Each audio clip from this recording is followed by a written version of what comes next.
Look, guys, there's no way to sugarcoat it. Nobody likes Democrats anymore. We have no voters left because of all of our woke trans bullshit. Not even black people want to vote for us anymore. Even Latinos hate us. So we need new voters.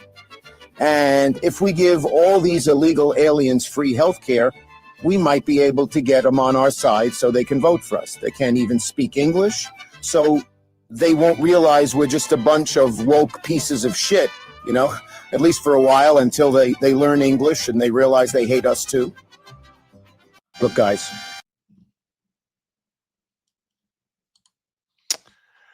Good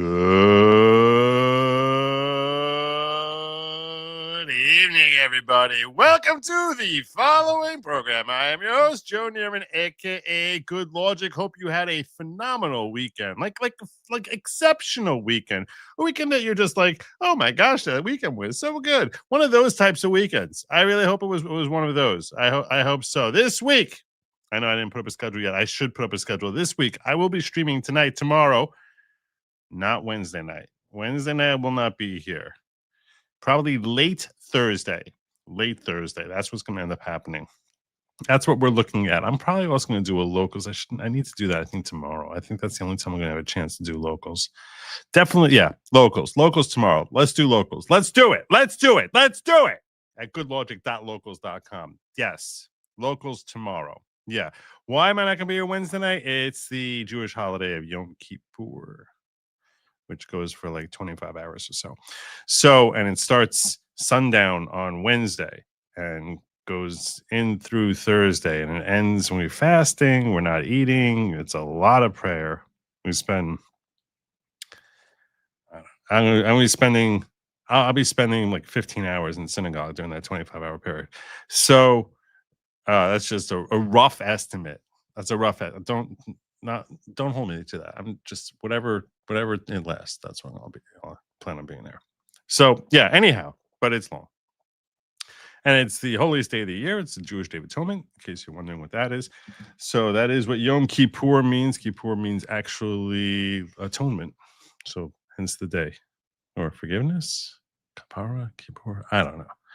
I'm not sure the exact English translation. But the point is that, yes, I will not be here Wednesday night.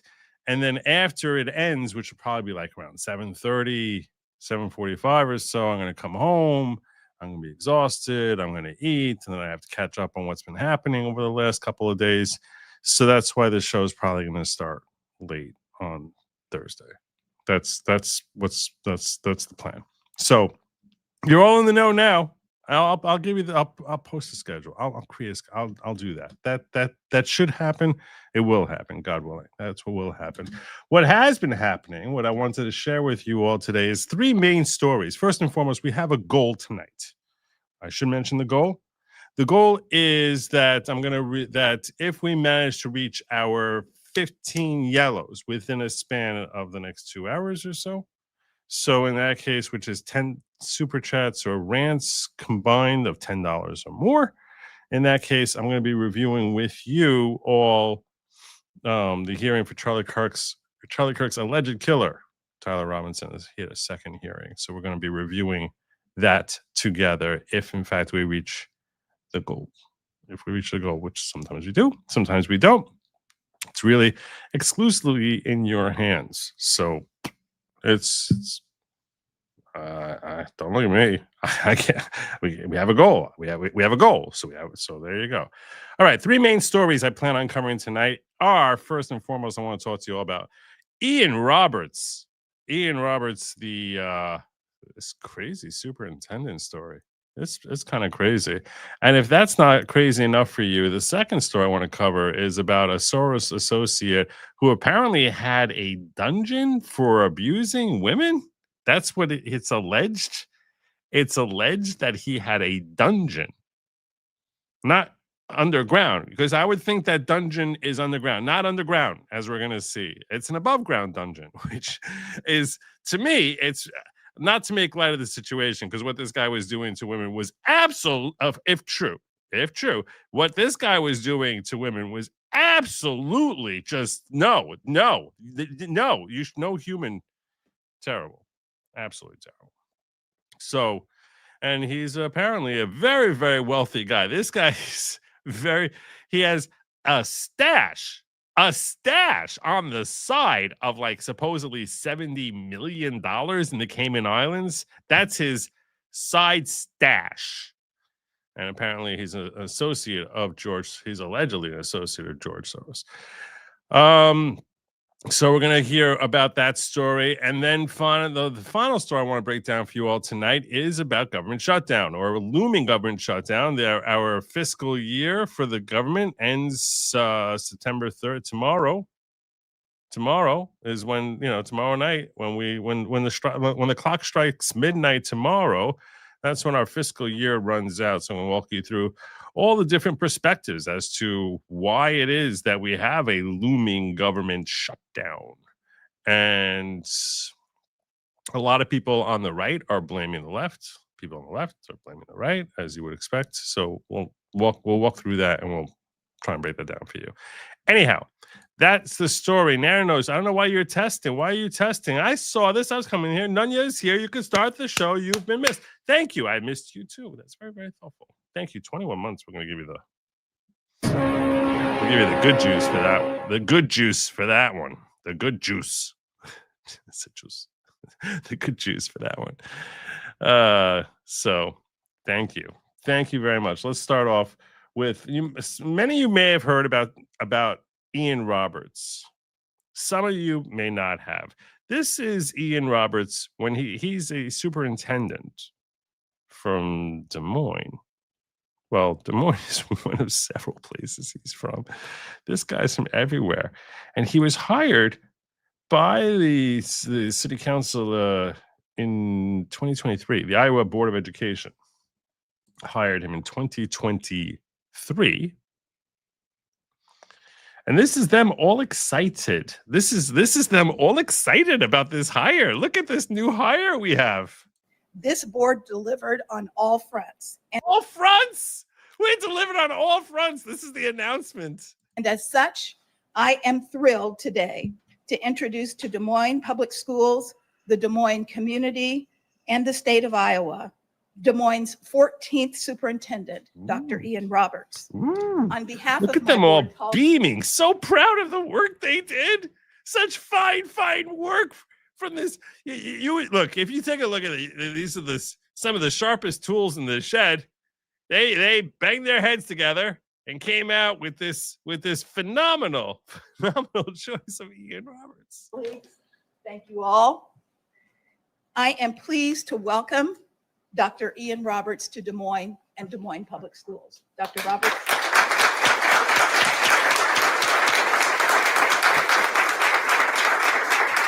I do want to say this. The hair, fleek. There's no other word. Fleek. Thank you, Madam President. I stand here this evening before you with immense gratification and certainly a sense of pride and humility. I am incredibly grateful for the vote of confidence that the board has shown. This board delivered on So there all you go. fronts. That was him being hired. That was the big day. Big day for Des Moines. He was breaking all sorts of barriers getting appointed to being in Des Moines. Yeah, we're going to break down for you. What are things like in Des Moines school system under Ian Roberts? And then you start to understand why it is that this city hired him. Here we go. This is a breakdown of what life is like.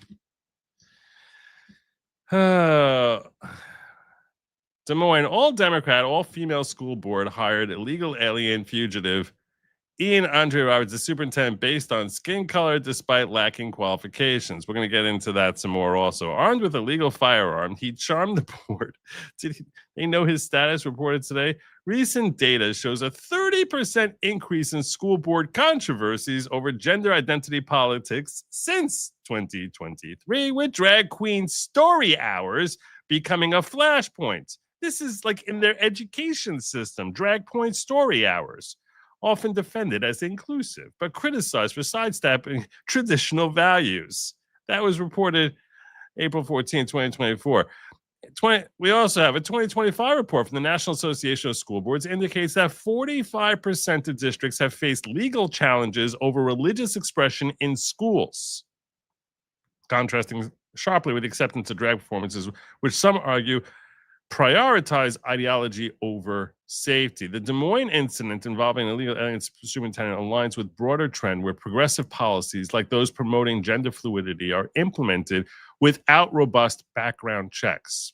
In 2024, the Supreme Court upheld the school's right to ban a student's Jesus Loves Me t-shirt, citing disruption, while simultaneously allowing drag events, highlighting perceived double standard in values. A 2025 study by the Heritage Foundation found that 60% of parents believe schools prioritize political agendas over moral education, which is, why is there any of this in, why is this in our schools at all?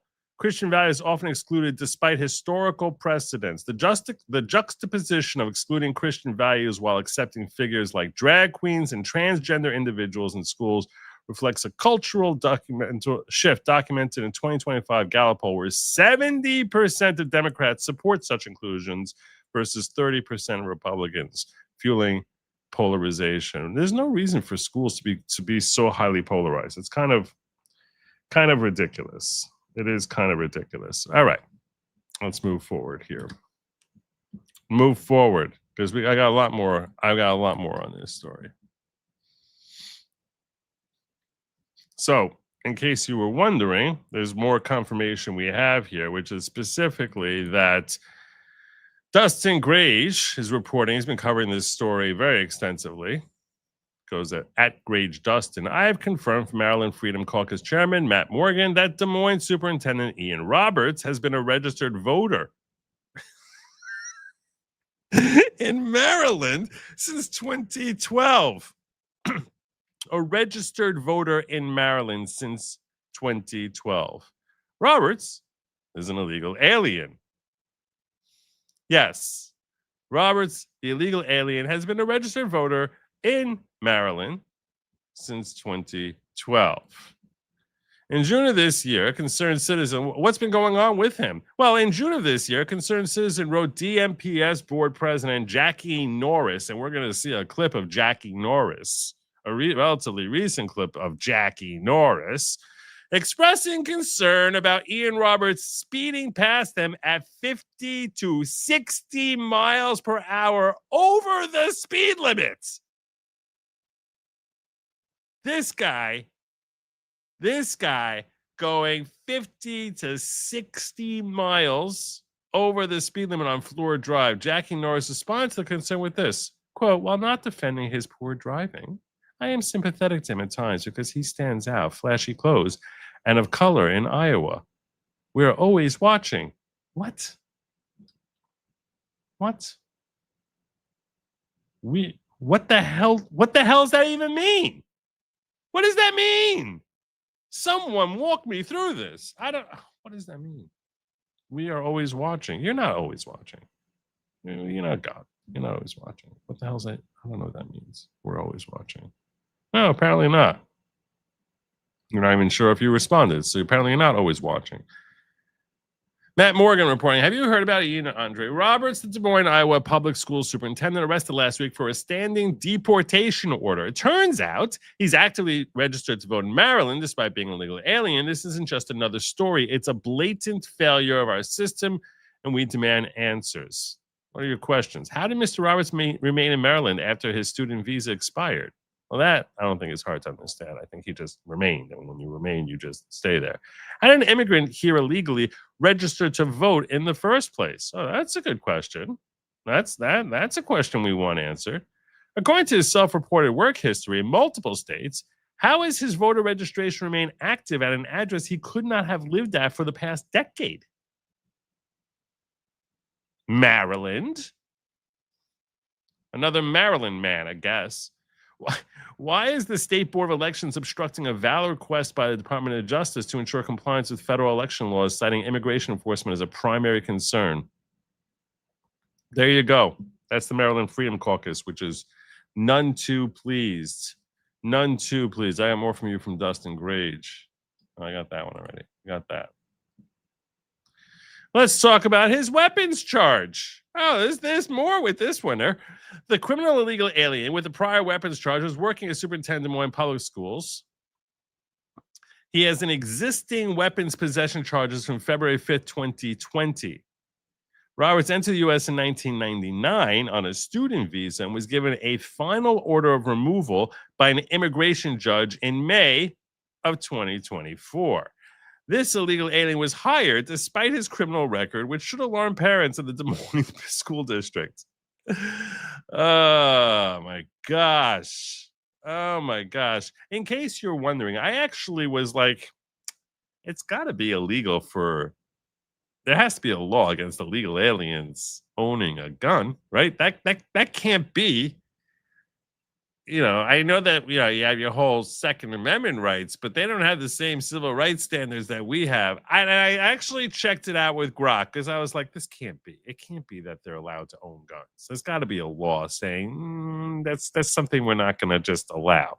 So I checked that out with Grok, and Grok got back to me.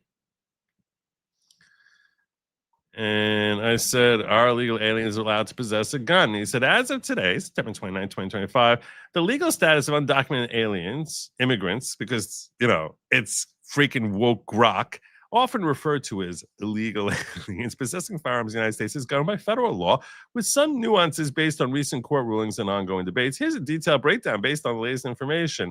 Under 18 U.S.C. 922 G5, it is illegal for any person who is illegally or unlawfully in the United States to possess a firearm or ammunition. See, that's really all you need to give me. That's Grok. I know you're watching because Elon's watching everywhere, okay? When I ask you a question like this, is it illegal? Are illegal aliens allowed to possess a gun? This is it. That's the whole answer. You don't have to give me the whole thing with your whole woke little status there that it's, illegal aliens, undocumented. It's just stop it. Undocumented immigrants. They're not immigrants. You're not immigrants. See, okay. Allow me to just vent for a moment about the term undocumented immigrants. You are not an immigrant. You're not an undocumented immigrant. Because to be an immigrant, you have to be coming somewhere lawfully. That's what makes you an immigrant. You have to be there in the place you are immigrating to lawfully. If you, that's like saying if someone breaks into my house, they're an undocumented guest. No, they're not a guest. They're not a guest. Now, there might be certain laws with respect to how we deal with illegal aliens, much as there are certain laws as to how I'm allowed to deal with someone who, God forbid, were to break into my house. There are laws about that. It's just, but that doesn't mean that they're a guest.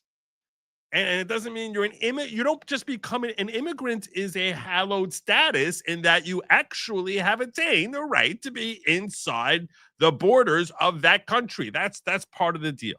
It's part of the deal. So, yeah, sorry. No, it's not an undocumented immigrant. If you ever see anyone trying to sell you on the notion that illegal aliens are undocumented immigrants, ask them what part of them makes them an immigrant. Because an immigrant is not someone who the country has every right to kick you out the moment you set foot on their soil. Then you're not an immigrant. And if you are an immigrant, that means that we don't have control of our country. Because I could set foot on an island that no one is possessing. And if I'm saying this island is mine, I have a right to be here, then I'm basically saying no one has a right to, has the ability or power or jurisdiction to get rid of me. But immigrant implies a right to be there. That's just inherent in the term immigrant. I don't like when people spit on legal immigrants. You don't see it nearly as often today as I did when I was growing up. When I was growing up, there was a lot of I'm going to be real with you. Immigrants, they got a lot of ribbing. There was a lot of ribbing. There was. Now, there was a lot more ribbing in general when I was a kid. A lot more toughening of the skin. Legal immigrants got a lot more. Today, they don't get that anymore. And I think it's probably a good thing because, someone who comes here legally, it's, God bless. God bless. Maybe perhaps that is a positive thing that's come out over the last several decades. But the idea that we just bestow the term immigrant on anyone who just ventures across our borders is asinine. It's asinine. It's like anyone who was anyone who was shot down, any of the Japanese who were shot down by Pearl Harbor, they're immigrants. They're undocumented immigrants. Why? How does that work? How does any of that work? Ugh, God. Anyway, so I just wanted the statute, and I really didn't even read any past the first sentence here. I didn't read past the first sentence because I just wanted to be sure. I was like, okay, there is some sanity in the world that an illegal alien is not allowed to own a gun. That statute's been in place for decades. Applies broadly to undocumented immigrants, regardless of their individual circumstances. Okay, let me just tell you. Okay, ain't no such thing as an undocumented. I will argue with the machine once in a while.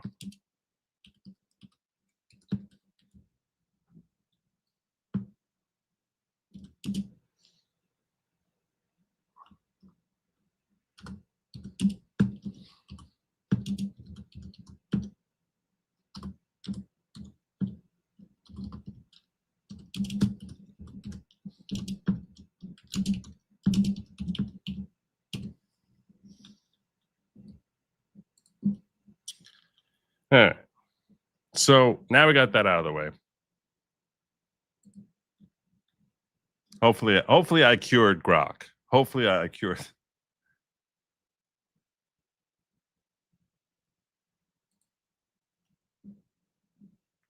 I'm not done with Ian Roberts yet. I ain't done with him by a damn sight.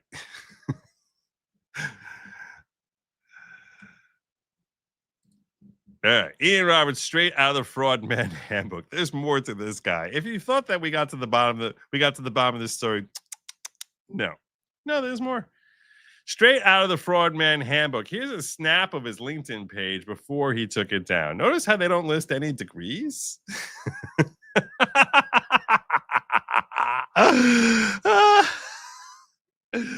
Coppin State University, 1995 to 1998. That can't be real.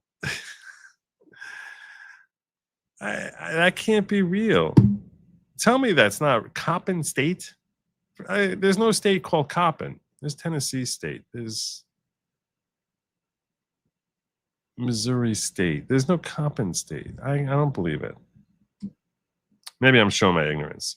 St. John's University. Yeah, he was there from 1998 to 2000. Morgan State University from 2003 to 2007.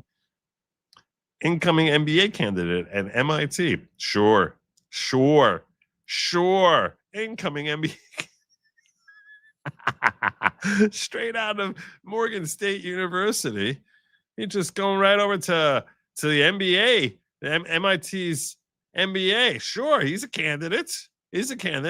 Harvard University Graduate School of Education. Yeah. Okay. So he went from Harvard in 2003 to Morgan State. That's what he just moved over that way. That was like a lateral move there. A lot of people go to Harvard. They're just very, very torn. They're very, very torn. Should I go to Harvard or Morgan State? Those are decisions. Those are tough life decisions. A lot of students, I'm sure, go through. So I want to go to Harvard. Do I want to go to Morgan State? Now, not that we should be putting Harvard on any pedestal, because frankly, they're like, the New York Times of bad info for their education. But as far as once people are regarding a degree as having some sort of serious metal behind it, I would think that they're probably. I'm going on a limb. There's not too many people who were in Harvard who said, "I'm leaving Harvard to go to Morgan State University." I'm just going on a limb there. I venture to say I'm going to venture out on that very, very narrow precipice, very boldly declare that it's just not a common thing. But when people are looking at his LinkedIn, no red flags here at all. No, nothing at all. No red flags. Why would you have any red flags at all?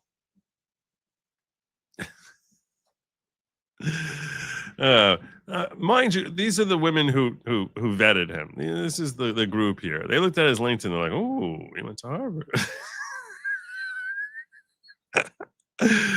Oh my God. Speaking of Jackie Norris, I mentioned to you we were going to hear from Jackie Norris. This is Jackie Norris. This is Jackie Norris. After the news came out about Ian Roberts. The news came out about Ian Roberts, and here she is. Here she is, basically doubling and tripling down. Let me get to that in just a moment. I got to catch up on a couple of super chats who are bouncing out here. So, oh my God. Oh my God, I can't believe I won. I can't believe I won this week. Wow. The Good Lawgic Fantasy Football League. I started even while my game was imperiled.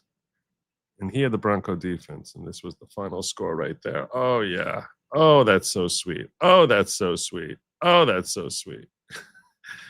Sorry. All right. I know most of you don't care, but sorry, Duck Fat.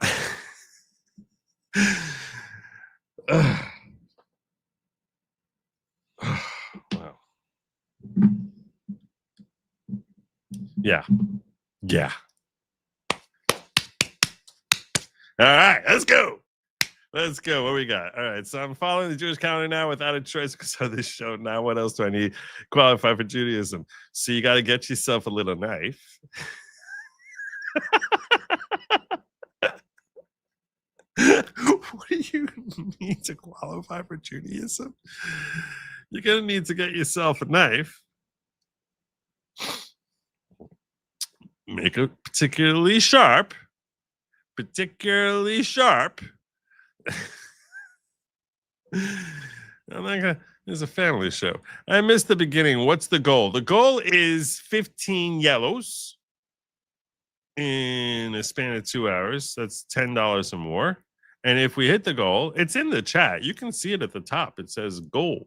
Goal. So the goal, and then I'm going to be watching the second hearing for Charlie Kirk's alleged killer, Tyler Robinson. I'll be watching that with you, breaking it down for you, which I haven't seen yet. So that's the goal. Just here to add one more yell and say thank you for being here to add some sanity to the Yuba Tuba. God bless you.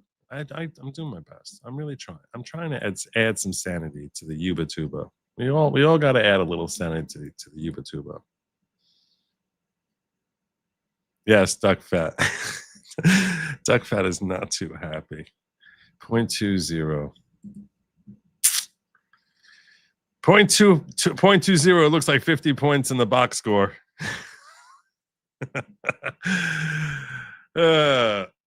Patty saying, have you seen anyone change their mind on their stance on the death of Charlie Kirk after having a conversation with them? I've only had people block or attack me. Thoughts? Thank you for all you do. So, no. The short, I'll give you an answer Grok wouldn't give you. No, I've not seen that. And I think that's because the people who are most vocal in their anti-Charlie Kirk stance never really cared about anything he actually said.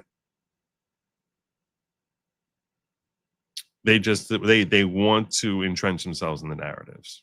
So it's like, yeah, well, I'm sure there's other racist stuff. They don't want.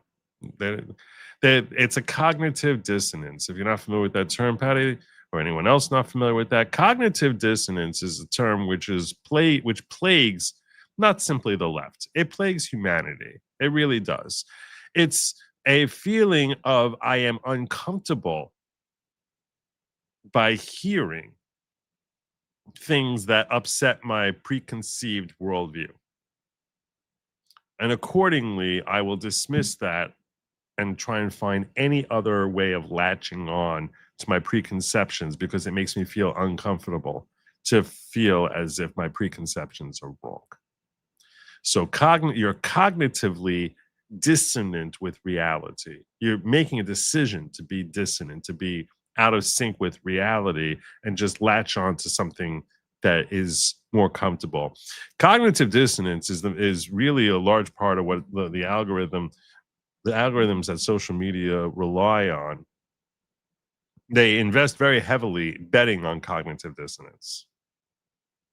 Meaning they're going to be feeding you things that are designed to endorse your preconceptions.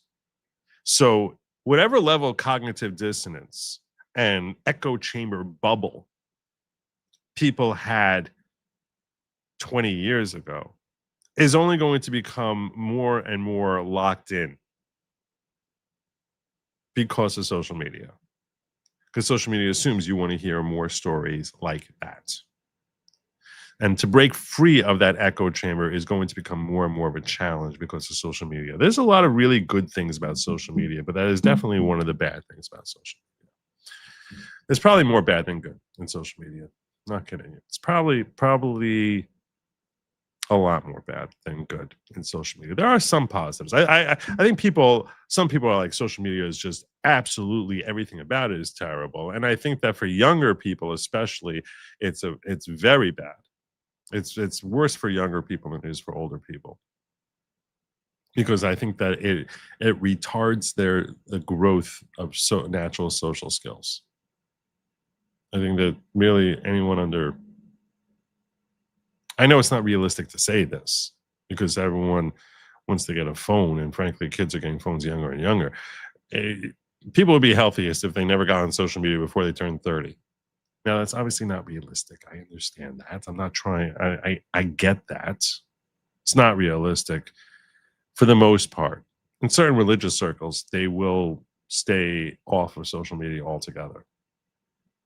In Orthodox Jewish circles, there's like all sorts of push campaigns to help people stay off of the internet in general, but particularly because of social media. And it is a healthier choice. You become a more well-rounded individual. I don't want to go off into that. So that's not for tonight. He also worked at 2 other schools in 2 other states with high-ranking positions. That's correct. Anthony, member for 15 months. He did. His CV. I think I have others. I have other. Let me see. Else with that.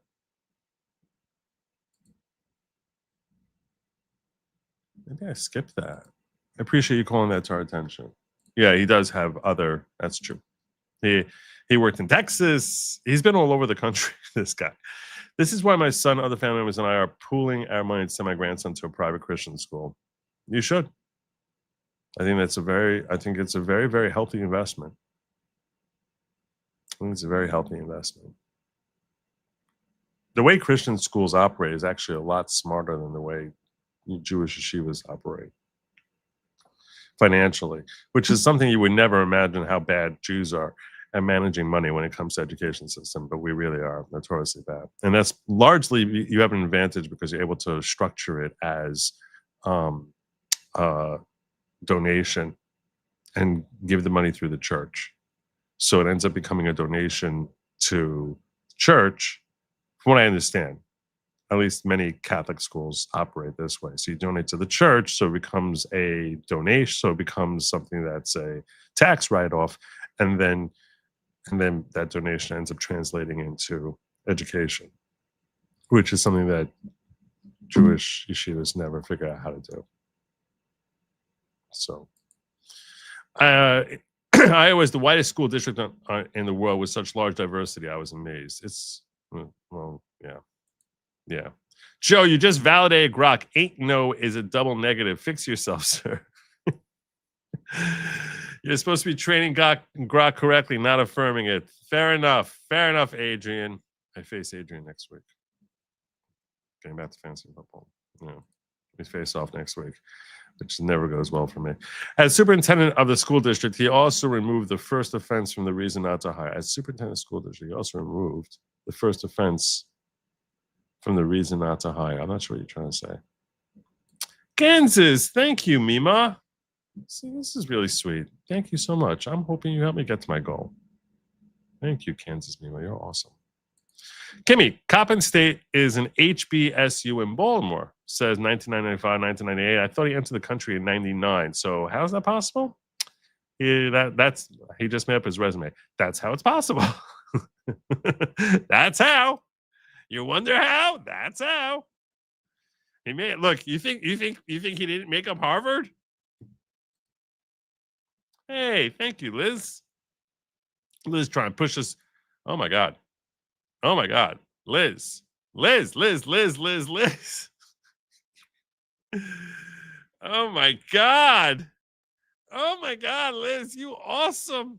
Oh my God, look at what she did here. Liz number 3, 4, 5, 6.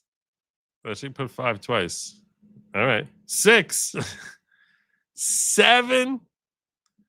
Oh my gosh. She really wants me to watch that thing. I think we're gonna end up watching. I think I'm gonna end up watching it.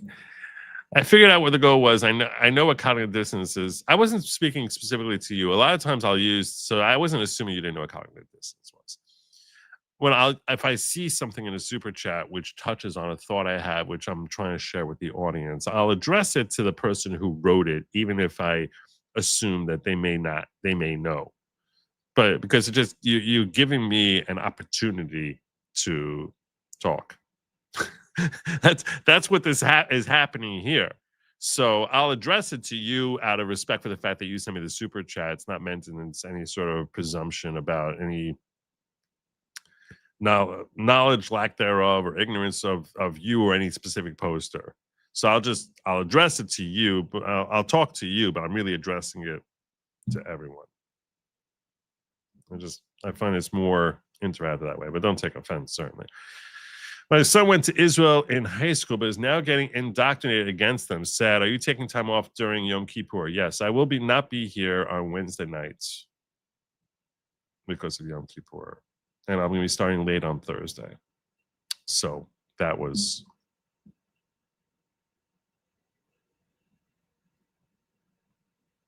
yeah. Liz, number 7. God bless you.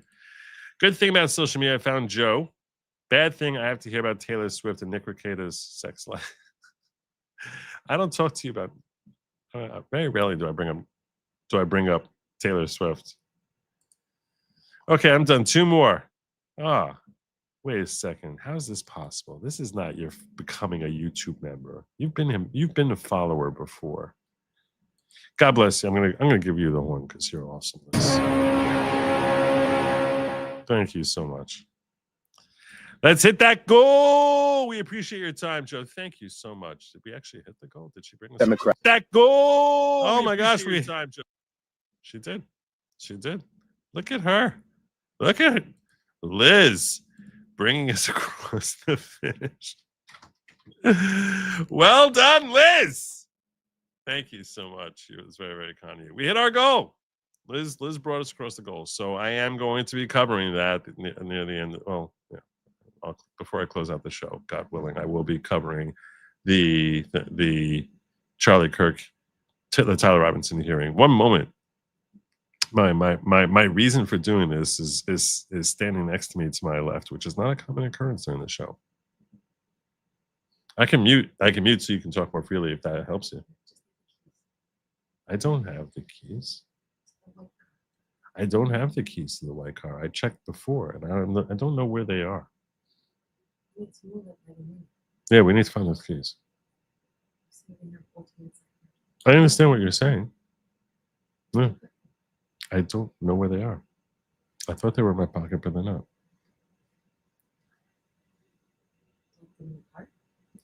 Don't think so, because I tried turning on the car before and it didn't turn on.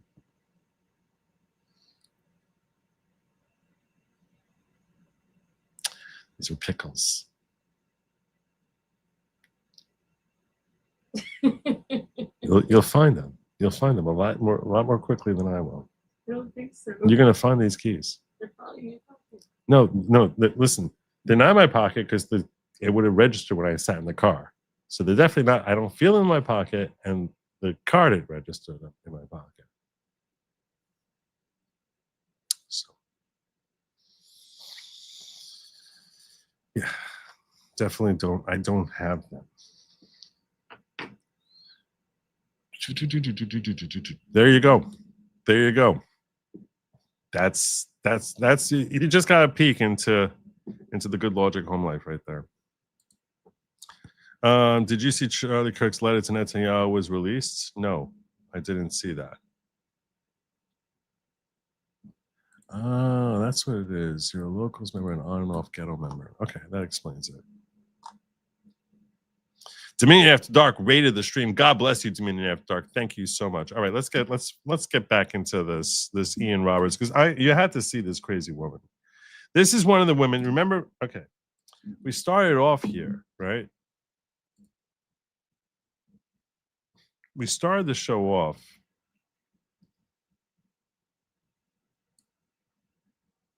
I started the show off, and the first thing I showed you was when Ian Roberts got the job. This is what I showed you. This over here is Jackie Norris. She's one of the people I'm so excited for him. Jackie Norris, who loves making excuses for, this was Jackie Norris making excuses for Ian Roberts when he was driving 50 miles over the speed limit down a regular street.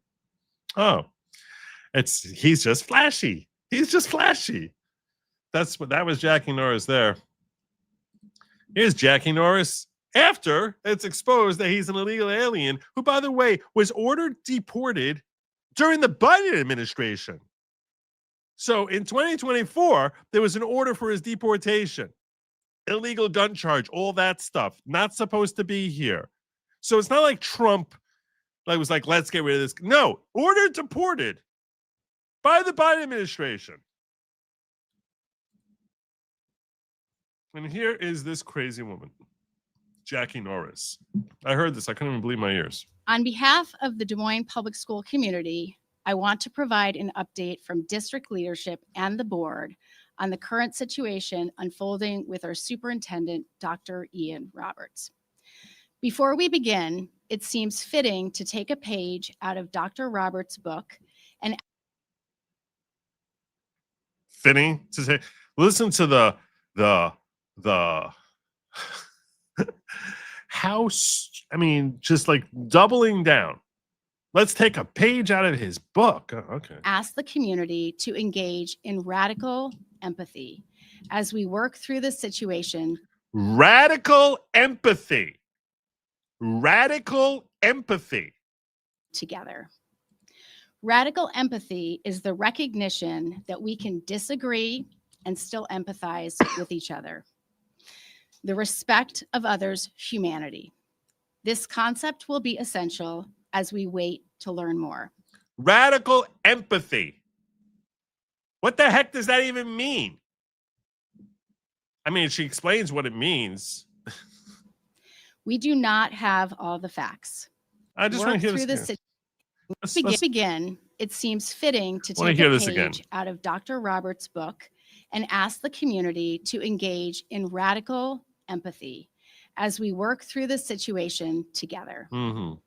Radical empathy is the recognition that we can disagree and still empathize with each other. No, you see, first and foremost, that's not radical. That's not radical. And second of all, why?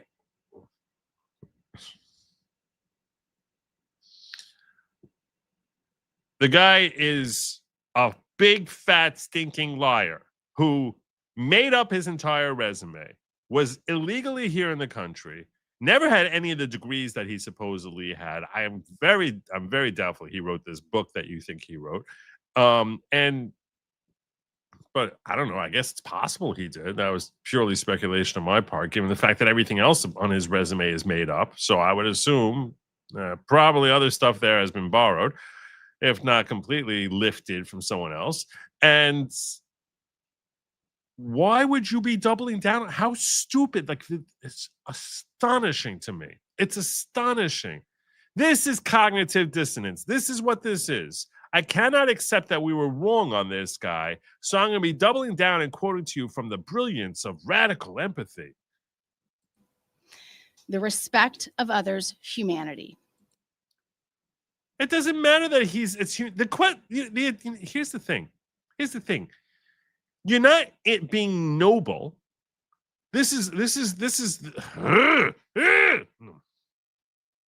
let me gather my thoughts for a moment and try and explain to you why I'm so frustrated listening to this crazy white woman. Okay. She's preaching being noble, like, oh, I'm superior to you. But without any of the sacrifice that nobility requires. Nobility requires that you sort of have some level of self-sacrifice. That's what makes it noble. In this setting, where they've been exposed as being idiots, incompetent, fools, for her to stand up on a perch and say, oh, let's engage in radical empathy, she has the purely selfish motive of not looking like a complete idiot. Because if she gets the entire world, if she had the power to convince people, if she had the oratory ability to convince people, yeah, that's a right thing to do, that we should all just accept, hey, you know, that we should be empathetic here. She, almost as much as Ian Roberts, she and her cronies there, the morons who decide to hire this scam artist without doing proper due diligence, get further off the hook. So it's pure self-interest that she's sitting here saying, like, oh, let's all be noble.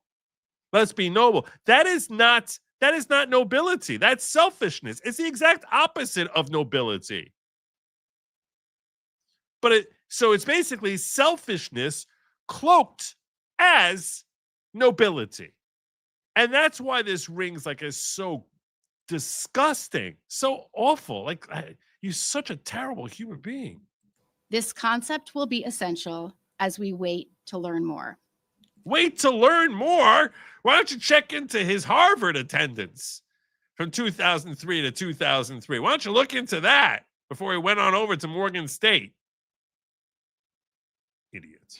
We do not have all the facts. Of course we don't have all the facts. We got enough of the facts. We got enough of the facts that the Biden administration ordered his deportation as a gun charge. You knew that he's been driving up and down streets 50 miles over the speed limit. You gave a pass on that because, well, he's flashy. I mean, think about that. Well, he's flashy. Oh, okay. I guess, well, he's flashy. What can we do? What can we do? What can we do? He's flashy. And also, you know, I don't know if you noticed, but he's black.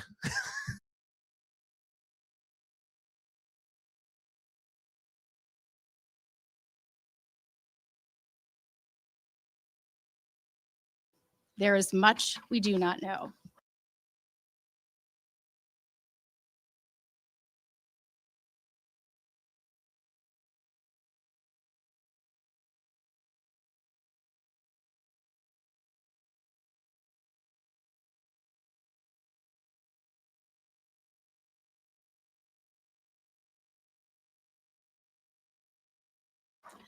However, what we do know is that Dr. Roberts has been an integral part of our school community since he joined over 2 years ago.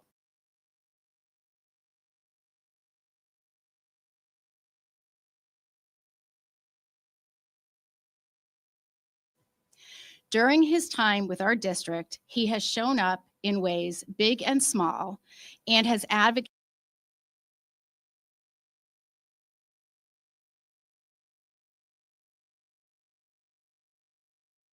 for students and staff and begun introducing concepts that will help us reimagine education for future generations of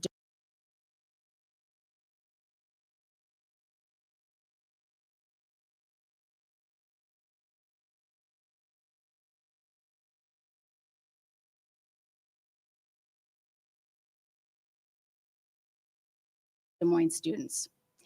Here is what we also know. Dr. Roberts joined us in July 2023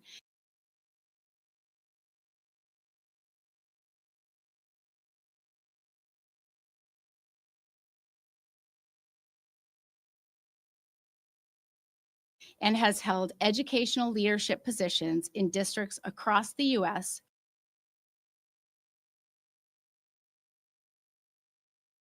for 20 years. The Iowa Board of Educational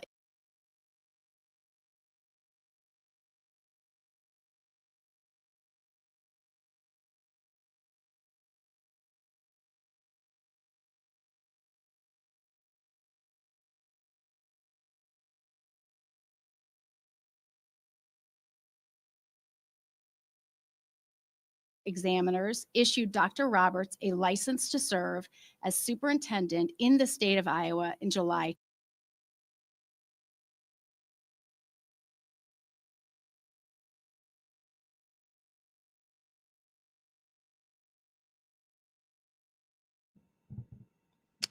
What's your point?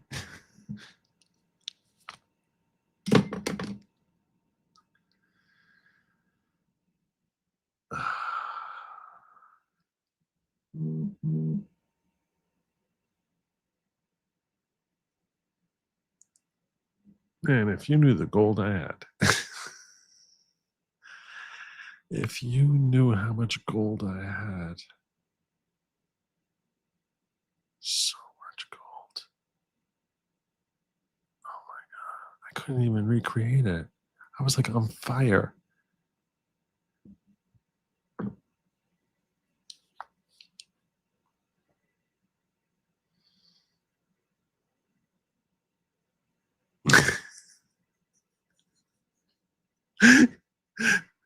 Okay. Seriously. Some of like the best lines I think I've ever had on this show, and no one heard them. No one heard them except for Lady Logic. And she didn't have the audio in the background. I was muted for like the last, like, since, yeah. Oh, that's funny. Yeah, that's funny. Funny stuff.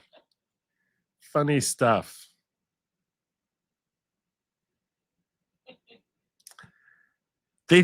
I'm not kidding. You know, was it enough?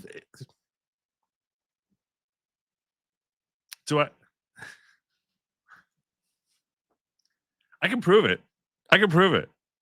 I can go back. I can go back in time. I can literally lip sync myself. That's what I should do. That's what I should do. That's what I'm gonna do. I mean,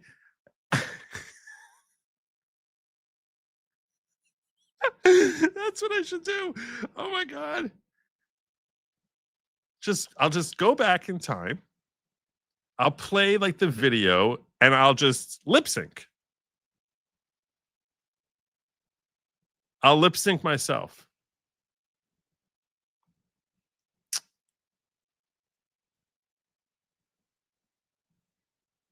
Wait. Oh my gosh. What do you guys think? What do you think? It won't be Inception. No. I'll take myself off screen. I'm just going to show and I'll just be talking in the background and I'll be doing my best to lip sync.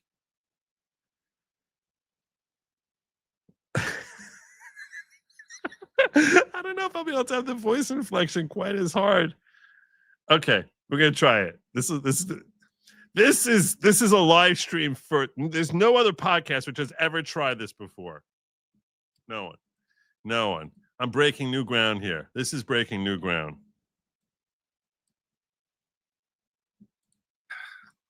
All right, we're gonna try to do this because no, I will not deprive you of the greatness. All right, we're gonna try. Let's see. I gotta go back.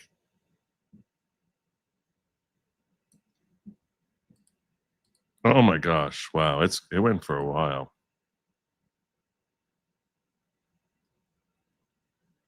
Oh, I'm totally doing this. I don't know if I could do it as well a second time. Oh, that's what it is. You're a locals member and on and off ghetto member. Okay. Excuses for this was We're Jack just doing Norris making excuses for Ian Roberts when he was driving 50 miles over this. All right, there we go. Let's do it like this. No, I'm taking myself off. I'm doing this. We're doing this again. No, I'm totally fixing this.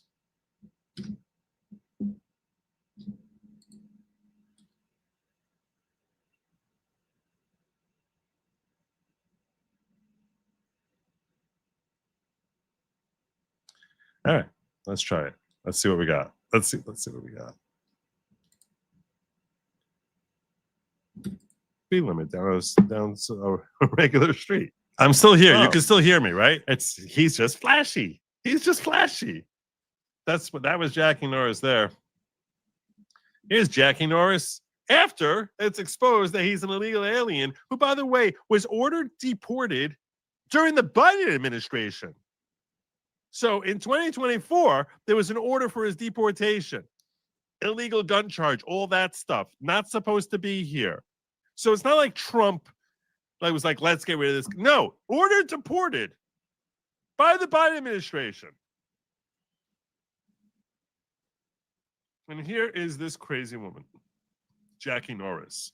I heard this. I couldn't even believe my ears. On behalf of the Des Moines public school community, I want to provide an update from district leadership and the board on the current situation unfolding with our superintendent, Dr. Ian Roberts. Before we begin, it seems fitting to take a page out of Dr. Roberts' book and Fitting to say, listen to the house. I mean, just like doubling down.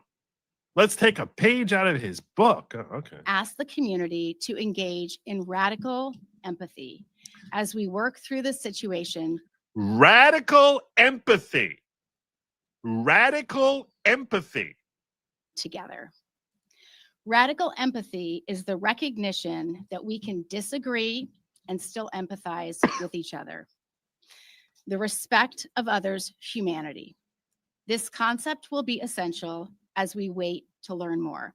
Radical empathy. What the heck does that even mean? I mean, she explains what it means. We do not By the way, just so you all know, when I was doing this, I totally spaced out. I was like, I think she's ready to find it. Let me go back. That's what happened. Don't tell me. Don't tell anyone though. have all the facts. I just want Work to hear through this. this Again. Let's- begin, it seems fitting to Wanna take hear a this again. page out of Dr. Roberts' book and ask the community to engage in radical empathy as we work through the situation together. Mhm. Radical empathy is the recognition that we can disagree and still empathize with each other. No, you see, first and foremost, that's not radical. That's not radical. And second of all, why?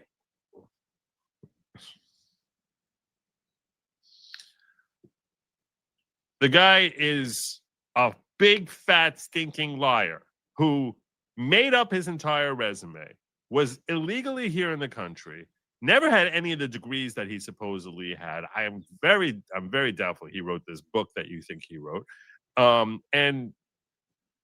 But I don't know. I guess it's possible he did. That was purely speculation on my part, given the fact that everything else on his resume is made up. So I would assume probably other stuff there has been borrowed, if not completely lifted from someone else.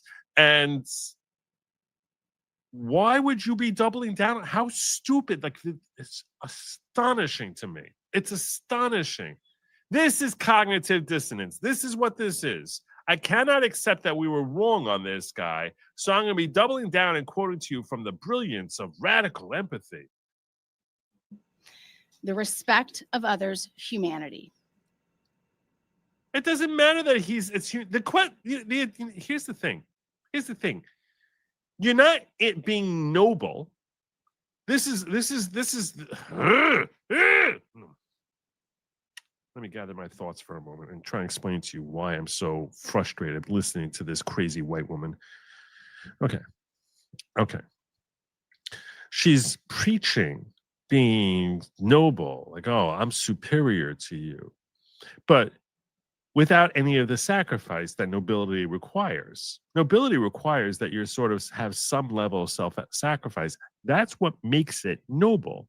In this setting, where they've been exposed as being idiots, incompetent, fools, for her to stand up on a perch and say, oh, let's engage in radical empathy, she has the purely selfish motive of not looking like a complete idiot.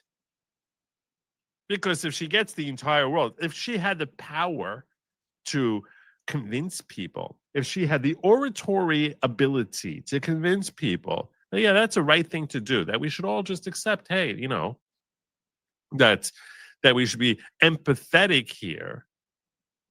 She, almost as much as Ian Roberts, she and her cronies there, the morons who decide to hire this scam artist without doing proper due diligence, get further off the hook. So it's pure self-interest that she's sitting here saying, like, oh, let's all be noble. Let's be noble. That is not nobility. That's selfishness. It's the exact opposite of nobility. But it's basically selfishness cloaked as nobility. And that's why this rings like is so disgusting, so awful. Like, you're such a terrible human being. This concept will be essential as we wait to learn more. Wait to learn more?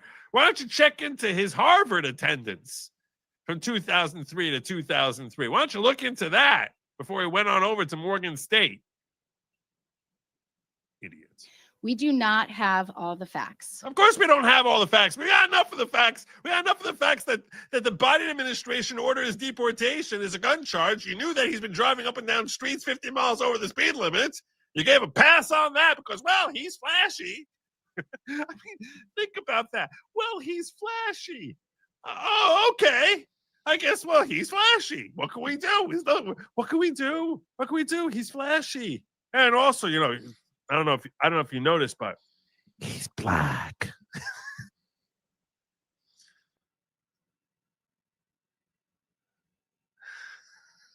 So what? Oh, that does sound. There is much we do not know. There's a lot. There's a lot that we know. There's a lot. Trust me. There's a lot you don't know. You could fill tomes on what this woman, on what she doesn't know. This is. Oh man, I can't do it. It's not working. Damn it. Damn it. Damn it. I can't read my own lips. I was going on and on about if there's a library about basic competence and how to get your job done, that's what we know she doesn't know. That's what she doesn't know. There's a lot she doesn't know. There's a lot we don't know. Of course, there's a lot you don't know. There's a lot of stuff that most of us know that you don't. But God, all right, I'm never trying that again. That was an experiment. I see why people don't try that. Not trying that. Not trying that.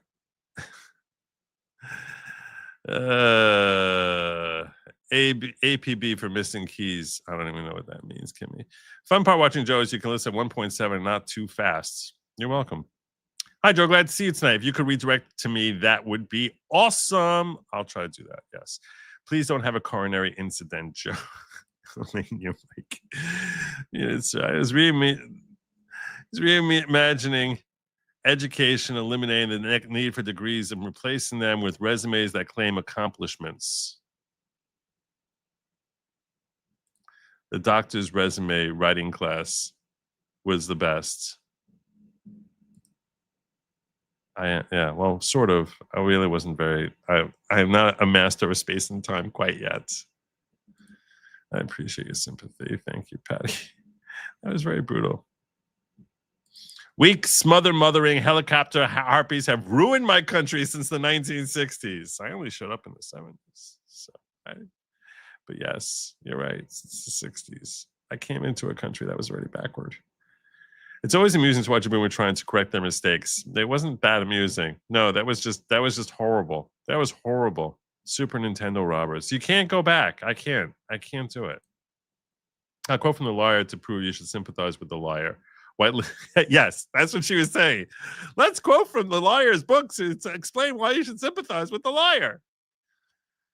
White liberal women will be the downfall of us. This is almost certainly true. Hiring an illegal is a crime. Who's getting arrested? Who is? I don't know.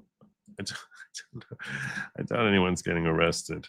I doubt anyone is getting arrested. That's my take on it. My take on it is no one's getting arrested. No one wants that. Late to the show, what I missed, where you been? Apparently, I've been here twice. I can't explain it any further than that, but yeah, been here twice. 2020. Can I finish this woman up? There is new information that has been made public that we did not know, and we have not been able to verify as to whether that information is accurate. Oh, God. There's a lot of new information. Well, let's get more information for you. This is just an incredible story that says so much about our education system. Blue district in a red state has years of school board meeting notes with quotas for people of color hiring for districts, which is illegal. Hires Roberts in 2023 despite having a domestic criminal history. Turns out to be an illegal alien with deportation order. Resists ICE. We discover he's also a registered voter in a different state. Red state legislature hasn't even made e-verify mandatory for state hires. And school board puts arrested guy on leave with pay because that's how things work in big education. It's like the conclusion of every stupid leftist idea for the last 5 years found human form in this story. It's true. It's true. That's why people are talking about this story so much, because it's so perfectly representative of everything wrong with leftist ideology. You got the DEI, you got the illegal alien, you've got them standing up for a criminal. Everything about this story tells you why it is that people can't stand Democrats anymore. That's what this story represents. Everything wrong with them. And the good news is, state of Iowa revoked Ian Roberts' license to serve as superintendent. Will they continue to pay his salary? Dear Mr. Roberts, our office has received information that you no longer possess legal presence in the United States. Therefore, you're not able to hold a license issued by the Iowa Board of Education Examiners. The license issued by the Board of Education Examiners is no longer valid, and your authority to serve as superintendent is revoked. Pursuant to Iowa Code 256.151, you may appeal. Good luck with that. The executive director's decision to the board. If you choose to appeal the executive director's decision, you must provide a written letter of appeal. The request for hearing shall specify the factual or legal errors that the applicant contends were made by the executive director, must identify any factual disputes upon which the applicant desires an evidentiary hearing, and may provide additional written information or documents in support of licensure. You should include the request for appeal a statement of the reason or reasons that you believe provide a basis for reversal of decision to deny your license application. So I guess there's that happy ending to this story, which is better than the next story that has no happy ending at all. The next story is horrible. I apologize for it in advance, but you need to be aware of this. It did break over this weekend about this horrible, horrible, horrible man named Howard Rubin. Joe, how do you feel about the Trump peace plan? I can't stand it. I'm hoping it doesn't happen. The 21 point, that was this disaster.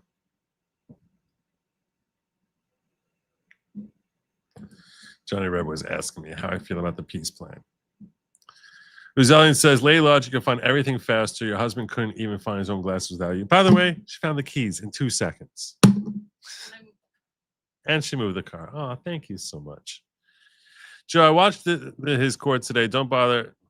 It's nothing this time. Most of it was judge saying how he's going to be respectful and that the prosecution is going to be ready to hand over stuff in the next 5 days to the defendant. Well, we're doing it. Don't ruin it. Don't ruin it. Why would you do that? I kind of feel for those woke white liberal women who hired him for about 1/64th of a second, but I do have radical empathy for them. I don't have radical empathy for them. I think they're idiots who are exposed for being idiots. This guy is not an idiot. He is just pure evil. This story I'm about to share with you now is horrible. I'm telling you, I'm warning you before we go any further. This story is horrible. Terrible. Terrible. But this guy tells it well. So we're going to watch it together. Here's the story of Howard Rubin. Howard Rubin. If any part of this story is true, which he's already been indicted, so. An ultra-wealthy New York financier and his female accomplice have been charged with trafficking women to his Central Park lair to abuse them. And no, I am not talking about Jeffrey Epstein. I'm standing here on 57th Street, across the street from just one of the places where New York financier Howard Rubin has been accused.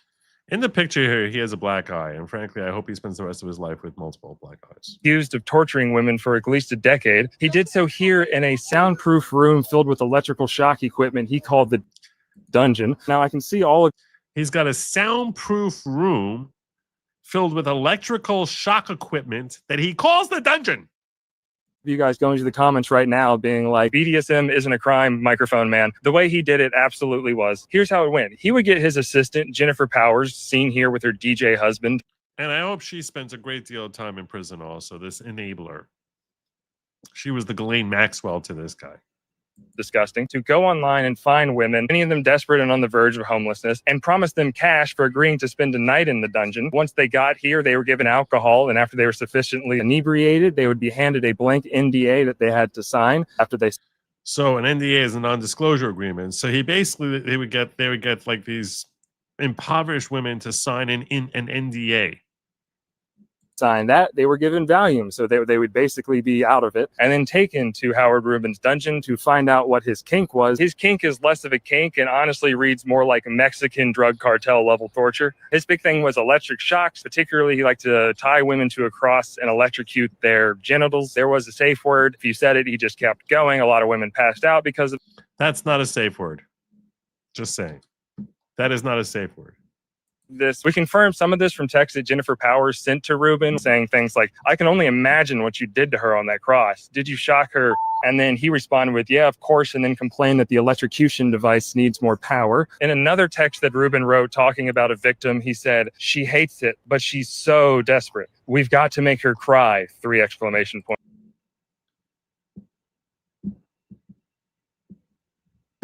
See, this is someone who I look at this and I basically think to myself, I think that cruel and unusual punishment is only cruel and is only unusual if it's not what's called for based on the heinous type of conduct. But this guy is a sadist who took pleasure in hurting people, used his money and affluence to hurt women. And that was his kink, was that he enjoyed, like Joffrey. Sickening. And in another text, he says, I don't care if she screams, a laughy face emoji. This is going to be fun. He did a bunch of other torture stuff. One woman was only able to escape after she slipped out of the restraints and bit him. After the women left, Rubin would tell them that he was going to hire a hitman to kill them if they ever told anyone, or he would try to talk himself out of it. A thing he would do is that he would tell them that RAPE is natural. Sure. Referencing Disney and cite the movie Beauty and the Beast to prove that. I haven't seen that movie in a long time. I feel like I missed that part. He definitely looks like. I have no idea how anyone would possibly. What? It's like he had so much money. He's living in like this deluded world. A beast, so maybe the metaphor works. But Powers was the one who had to do cleanup. He would often get texts the morning after from Rubin that said things like, "It got very rough, Jen. We need to be very, very nice, very important, trust, very important." I think it's very important he goes to jail, but we will see. He was already taken to civil court in 2017 for torturing women, and he's a very powerful man because I've left out this part. He made a lot of money as a portfolio manager for the George Soros investment fund. People aren't going to like that. Prosecutors just say he's extraordinarily wealthy. They don't know where all the money is hidden. They know there's about 70 or so million hidden somewhere in the Cayman Islands. Also, the prosecutors say that there's other unnamed co-conspirators who helped do this crime with him. Who knows who those people are? And they say that there's dozens of other women that are going to come forward. So keep following this channel because welcome to the tip of the iceberg, folks. And Horrifying. Horrifying. It's unbelievable. It's really, really unbelievable. I got more on this. Because he was going through the story pretty quick. Horrifying. Just sickening. How twisted this dude is.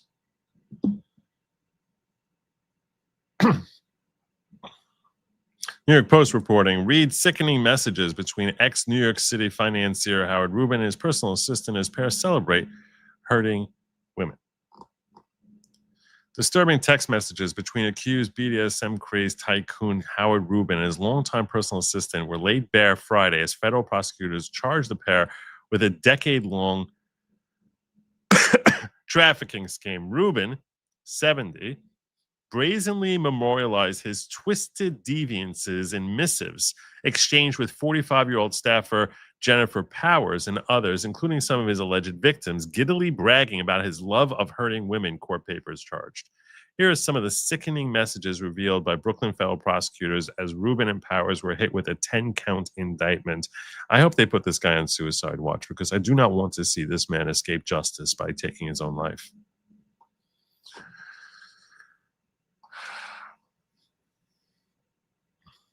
I'm sure she was very well compensated also, this sick, twisted woman. In one horrifying exchange in 2015, when the retired financier Rubin allegedly told Powers he had his women with women tied up to the cross, the dedicated sidekick who had worked for Rubin since 2011 sent the sickening reply the feds charged. Which he read this one. I can only imagine what you did to her on that cross. Did you shock her? Like she's getting off. It's so sick. Powers allegedly wrote. Rubin allegedly replied that he had, but bemoaned the fact that his electrocution device was losing strength. Other messages showed how the famed money manager appeared to revel in the pain he allegedly inflicted on the women, many of whom needed cash badly. 2014, one of his alleged victims told Rubin that she would take plenty of Valium to endure a BDSM session, noting how she was desperate for money and in a really tough spot, including sleeping on a couch. Rubin later told an unnamed co-conspirator the woman had hated submissive, but she's broke and she'll do anything. Sickening.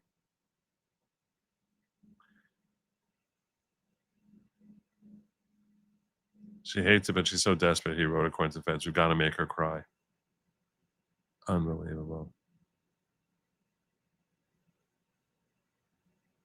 Another message from 2016, ahead of the threesome with two women. Rubin allegedly told one of them he wanted to abuse the other for hours.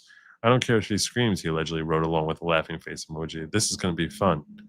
When the woman told Rubin she was ready, he callously shot back in a typo-filled missive, "You're not, but you're desperate, and that's good." Wow. Wow.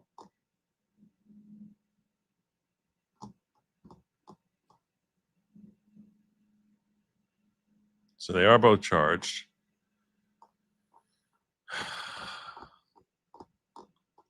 It's unbelievable.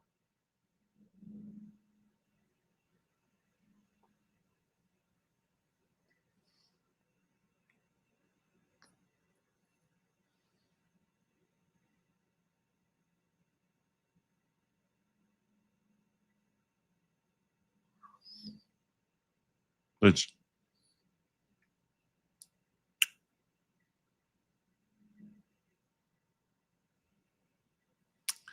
just was inspired with a thought. This story just inspired me right now as I'm sitting here. It just inspired me with a thought. The thought I had was this. I want to share with you before I go any further in this story.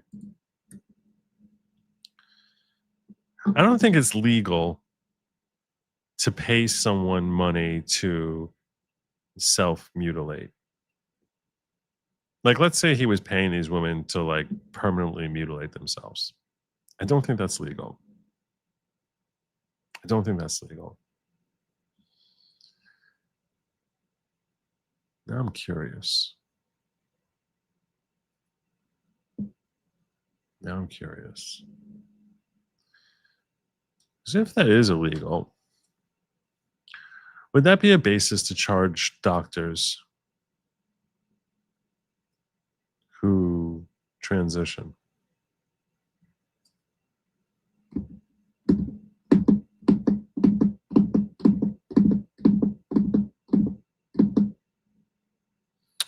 Now I want to look into that.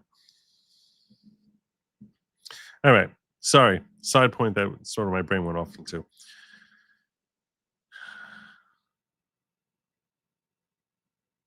After some of these encounters, women contacted the defendant, Jennifer, and described what the defendant Howard Rubin had done to them and sent images of their injuries. This is sickening.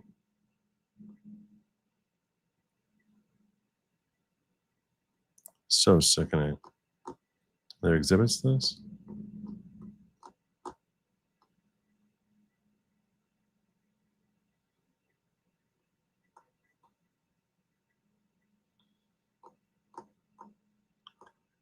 I hope they both spend the rest of their lives in jail.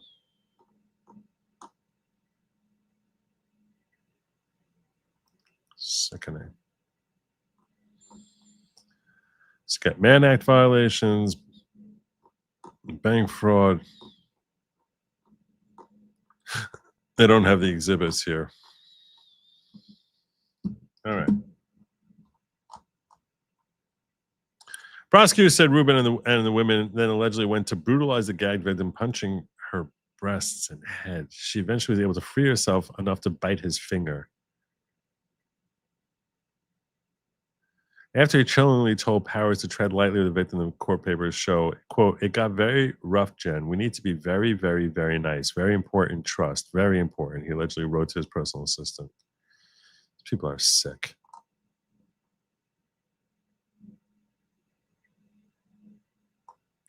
Wow. The accused of luring numerous women to the Big Apple under false pretenses before Rubin allegedly tortured them at luxury hotels and a penthouse turned sex dungeon. Horrible human beings. So there you go. There you go.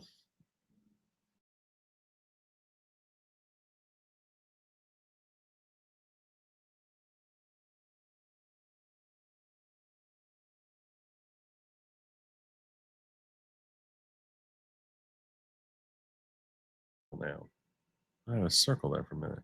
Mann Act tells me they went across state lines. That's correct, Allegan. And NDA is not binding for crimes. That's correct also. Everything about these people is just sickening. Ex dungeon in New York City. Never expected to find it there. Seriously. The Trump peace plan is an I dare you to Hamas. Yeah, they won't accept it. They won't accept it. It was a terrible deal for Israel. Sending me 6 shekel. Thanks, Moshe. Let me just check over here real fast. Make sure I didn't miss anything over. I'm checking the ghetto. Matt Reese says, I hate the word empathy. It means feeling what another feels, and no one has that. Yeah, that is correct. The difference between empathy and sympathy is feeling bad for someone. Empathy is I think that you can feel what someone else feels if you've experienced something very similar to it. So I think a woman who has given birth can empathize with the birthing pains of another woman. whereas a man can only sympathize. But I think you can have empathy. I do think that the term empathy is grossly overused. And in this particular context where you're talking about radical empathy, it doesn't make any sense. It does not make any sense at all. It's wholly illogical. Wholly illogical.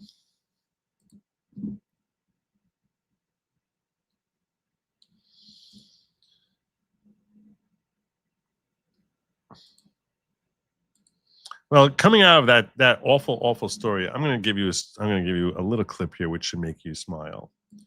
This is a man who is very, very afraid. This is a different man, a different terrible man. His terribleness is of a completely different nature, but this is a man who is very, very, very afraid.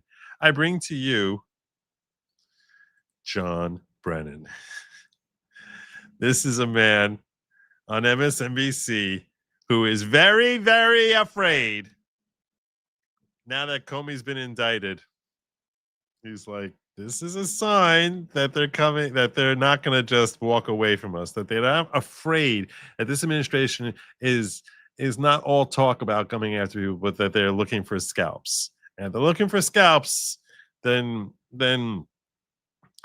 his dome is ripe for the taking. So here he is, trying to mask how afraid he is. And that are looking at this and saying, boy, this really is consistent with all of the stereotypical sort of actions of a despot, of a tyrant. No, it's not. You're trying to make people believe that indicting Comey. He did the crime. You all know he did the crime. So the only reason to not charge him is because he's a political enemy. That's ridiculous. Especially from people who are so famed for saying no one's above the law. And they shouldn't be taking a knee to him. They need to be able to stand up. You know, I'm old enough to remember Watergate and how Attorney General Elliot Richardson, Deputy Attorney General William Ruckelshaus, they resigned rather than carry out what they thought was very inappropriate orders from Richard Nixon. We don't have people of that caliber, of those. We don't have people who are in that situation, you knucklehead. That integrity and that dedication to this country in the cabinet right now, and that are looking at this and saying, we don't have people with that integrity to stand up and say, hey, how dare you charge a criminal with a crime? How dare you do that? How dare you?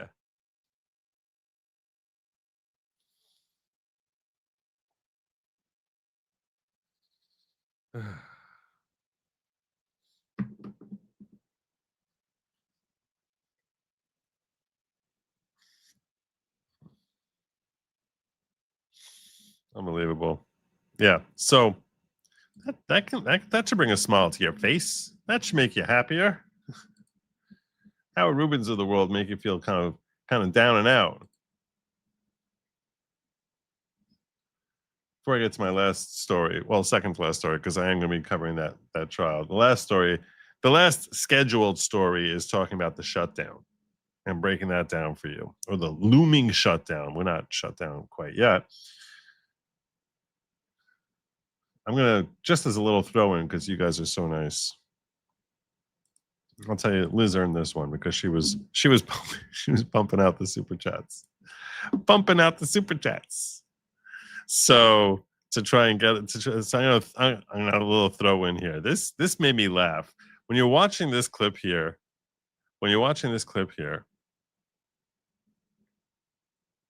pay close attention to the black cop behind Sheriff Grady Judd and how desperately he's trying to keep a straight face. I almost use this as my opening, but I could have saved this for tomorrow, but I was like, you know what? You guys were very nice and supportive tonight.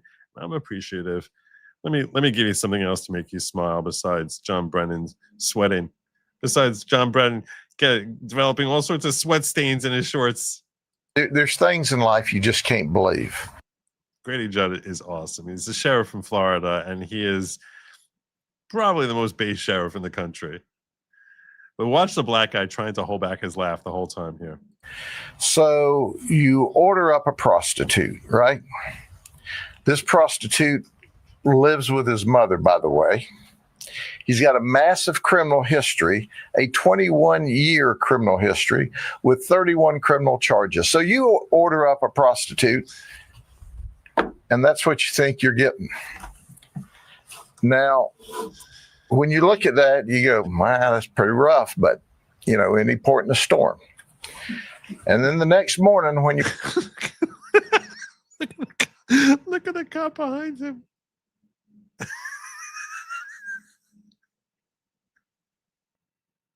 Oh my God. Oh, Grady John is so amazing. The guy's a legend. When you look at that, you go, wow, that's pretty rough, but, you know, any port in a storm. And then the next morning when you wake up, you find out this is who it really is. Yeah, we call that coyote ugly. You see, he's laying on your arm in bed. You go, well, it was rough last night, but I've sobered up. I think I'll just chew my arm off and ease away so I don't disturb him or wake him up. All right, so you think you're buying this, you're getting this. He's got 31 criminal charges, and heck, if you're lucky, he doesn't kill you overnight. Grady Judd. He's so good. He's so good. The black cop in the background.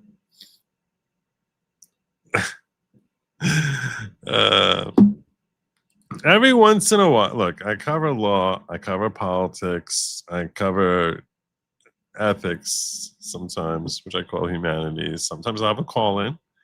Every once in a while, I'll share videos that I just think are funny. So that's what you stumbled into, if you're really wondering. But our story that we're up to covering right now is the looming, quote unquote, Schumer shutdown. The Schumer shutdown. That's what people are saying. Here is Chuck Schumer.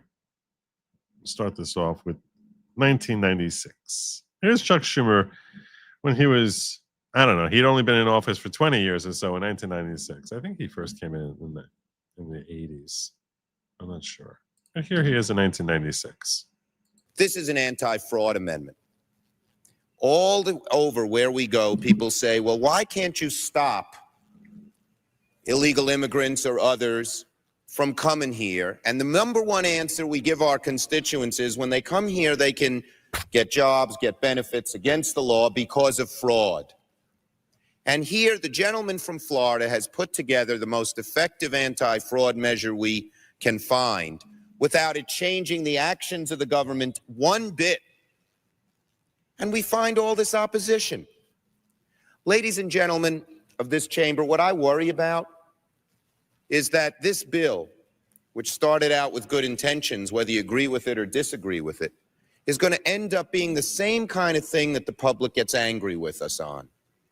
We say we're doing something, and we do nothing. Because every time someone makes a rational and small proposal to get something done, people say, well, what about this hypothetical, that hypothetical, etc. I urge support of this amendment. If you believe you want to stop fraud in immigration, you have no choice but to support this amendment. Gentleman's time has expired. Oh, so back in 1996, Chuck Schumer is trying to stop fraud in immigration. Oh, okay. All right. Well, today, we're on the verge of a shutdown, and J.D. Vance says it's Chuck Schumer's fault. After meeting with Schumer and Hakeem Jeffries, here is J.D. Vance. We have disagreements about healthcare policy, but you don't. Let's boost that up a little bit for you. Shut the government down. You don't use your policy disagreements as leverage to not pay our troops, to not have essential services of government actually function. You don't say the fact that you disagree about a particular tax provision is an excuse for shutting down the people's government and all the essential services that come along with it. If you look at what Chuck Schumer has said in the past consistently, it's whatever our disagreements are, let's negotiate with them. Let's talk about them. Let's figure out a bipartisan solution, but you don't shut the government down. In other words, you don't put a gun to the American people's head and say, unless you do exactly what Senate and House Democrats want you to do, we're going to shut down your government. That's exactly what they're proposing out there. Now, we have to remember, they're very frustrated. They say that they're very frustrated about the fact that this negotiation has not taken place until today. But if you look at the original thing they did with this negotiation, it was a $1.5 trillion spending package, basically saying to the American people, we want to give massive amounts of money, hundreds of billions of dollars to illegal aliens for their health care, while Americans are struggling to pay their health care bills. That was their initial foray into this negotiation. We thought it was absurd. We told them it was absurd. So one more time there, because he ran through that pretty quickly. Let's hear again so we can break that down, what they initially had said when they were demanding. It was a $1.5 trillion spending package, basically saying to the American people, we want to give massive amounts of money, hundreds of billions of dollars to illegal aliens for their health care, while Americans are struggling to pay their health care bills. That was their initial foray into this negotiation. We thought it was absurd. We told them it was absurd, and now they come in here saying that if you don't give us everything that we want, we're going to shut down the government. We think that's preposterous. We think it's totally unacceptable, and we think the American people are going to suffer because these guys won't do the right thing. Now, I want to make one final point here. You will hear a lot from Senate Democrats, from House Democrats about the fact that American healthcare policy is broken. Well, we know that American healthcare policy is broken. We've been trying to fix it for the 8 months that we've been in office, but every single thing that they accuse about being broken about American healthcare is policy that Democrats have supported for the past decade. So if they want to talk about how to fix American healthcare policy, let's do it. The Speaker would love to do it. The Senate Majority Leader would love to do it. Let's work on it together, but let's do it in the context of an open government that's providing essential services to the American people. That's all that we're proposing to do, and the fact that they refuse to do that shows how unreasonable their position is. I think we're headed to a shutdown because the Democrats won't do the right thing. I hope they change their mind, but we're going to see. I'll let the Speaker say a few words. Now I think I got a clip here of the Speaker speaking. Oh, that was the same. Never mind that. All right. Yeah. So he's basically saying that the reason that they're not able to pass their continuing resolution is because Schumer is basically demanding that they spend hundreds of billions on health care for illegal aliens. All right. Okay. My first question to you is, does a shutdown bother you? Do you not want to see a shutdown? Is that like something that's of a concern to you? They're like, oh no, we're gonna have a shutdown. I'm actually gonna put that up as a poll. Start a poll. I asked this question when I announced the show. I asked this question over in my chat. Like I often will put a poll up when I announce the show. I'll give you the numbers on that in a moment. But I'm going to ask you, and in the ghetto, you can weigh in on that also, because we like you ghetto people, so you can weigh in on that. But just say shut it down. Just say good or bad or don't care for shutdowns. Shutdown is good. Shutdown is bad, or don't really care. But it's bad, or let me set the poll up here so I can try and break down some numbers for you. Okay. How do you feel about shutdown?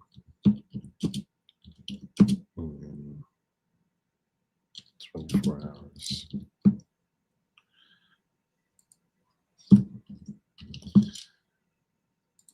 Good, bad.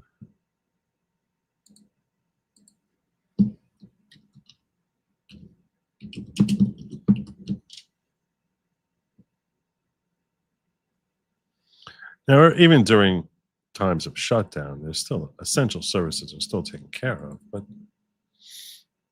other services which are not deemed essential get paused. My question to you is, do you care about it? Now, The way J.D. Vance portrays this story, obviously it seems he's going to frame it in a way that's going to be siding with the Republicans. When we come around to the end of September, this seems to be an annual issue with, are we going to have a shutdown? I can almost guarantee you that on September 28th, 29th, 2026, there's going to be talk about a potential shutdown. This seems to become a yearly thing. And I'm going to remind you that Mike Johnson became Speaker of the House after there was a whole brouhaha that Matt Gaetz went out and basically made himself the least popular person in D.C. by calling for McCarthy to resign because of issues with respect to the fact that that Congress never puts together a spending bill. It's just one continuing resolution after another. Now, you might be a little bit unfamiliar with these terms. If you're relatively new to the channel, you may be a little bit unfamiliar. So I'm going to try and break down for you so you can understand what it is that we're talking about and try and make it a little simpler for you. So just very briefly, the way our government is set up, any expenditure our government is making has to be accounted for by Congress. Congress has to basically say, we're going to spend the following monies. And they do this, and they basically, the fiscal year starts on October 1st and ends on September 30th. That's why I'm telling you that next year we can expect there's going to be another threat of a shutdown. Sometimes we have brief pauses and it doesn't really change anything. The Democrats love getting all excited saying, there was another shutdown. No one remembers. No one cares. But for the last several decades, what we're supposed to be doing is we're supposed to be passing separate bills. There are 12 different areas in which there are massive amounts of annual spending from like education, from military and education and various health, various things that are big ticket items. And there are 12 that are supposed to be passed as separate bills. But instead, what they did was they created this omnibus thing. It was jam all of that stuff into one big bill. And they basically have what they call a continuing resolution. A continuing resolution basically means let's just use last year's budget and adjust it for inflation. So we'll jack it up for inflation and just use last year's budget. The problem with this is there's been a lot over the years. There's been a ton of pork, which has just been added in. And you just keep paying the money. And this is why Doge was able to just right from the rip, they were able to find billions and billions of dollars that was just being thrown around and wasted. People have different pet projects and they fight to try and they want to be able to tell their district, different House members from both the Democrats and Republicans, don't think it's purely Democrats, who want to be able to go back to their district and say, hey, I'm the one who managed to get funding from the federal government for this, for that, and for this baseball stadium, this baseball field we have here, or for these parks that we have, or for these libraries, or these different things. They want to basically be able to say, I did that. So it's not in America. They basically will go into Congress and they say, I'm going to vote for this, assuming that you throw it. And this is why we end up getting pork thrown. It's called pork. Is like when you have side things that are shoved into a bill. You have a bill about healthcare that all of a sudden is also funding some baseball stadium in Duluth. And you're like, why is, because in order to get that representative who covers Duluth to vote for it, they had to basically throw in that they're going to throw several $1 million in this baseball. And that pork can just keep rolling over year after year after year after year after year for decades. And it's not one congressman or congresswoman, it's hundreds of them. So we end up having a budget which is just ballooning and ballooning and ballooning. And to actually take a hatchet to it and start just shoving things out, like really ripping apart the budget, you really need to go through it, which takes time and effort. You can't start doing this in September. You got to be doing this like in October, November. And when Mike Johnson was brought in. The thing that he swore he was going to do is no more continuing resolutions. No more. We're done with the continuing resolutions. We're done with that. No more. We're going to buckle down, and we're really going to just get to the bottom of this budget. Nothing. Complete lie. It's complete garbage. So we have our ballooning deficit and all this wasted money and expenditures. And now the Republicans are coming in here and saying, "Oh, you know why we can't get this passed? Because Chuck Schumer is being a nuisance with his he wants to pay money, he wants to spend billions of dollars on health care for illegal aliens." And I say, yeah, I don't like that. That's terrible. Why they shouldn't be getting a penny? None of our money should be going for that. That's ridiculous. Send them home. I mean, but I feel as if you're trying to give me some sort of explanation as to why our government is failing, because that's what people consider a failure. Frankly, I don't really consider it the biggest failure at all. I mean, if we close down our government for a while, most bills that come through, I'm sitting there and I'm cringing at whatever new bill is coming through anyway. So, you know, is it really the end of the world if they have to shut down? I don't know. Sure, for people who, you know, federal employees, it could be difficult. It's not like the military goes home. No, that's an essential thing. Anyhow, so I can be sympathetic, because I think that some people who are employed by the federal government probably struggle when this happens, if they're not working in the essential services sector, and they got to pay their bills also. But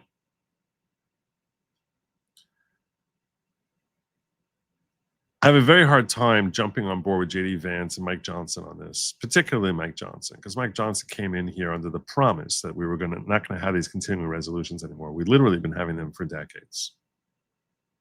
I'm not even sure if we had a new budget that was put out this century. You think about that. Just continuing resolution, CR.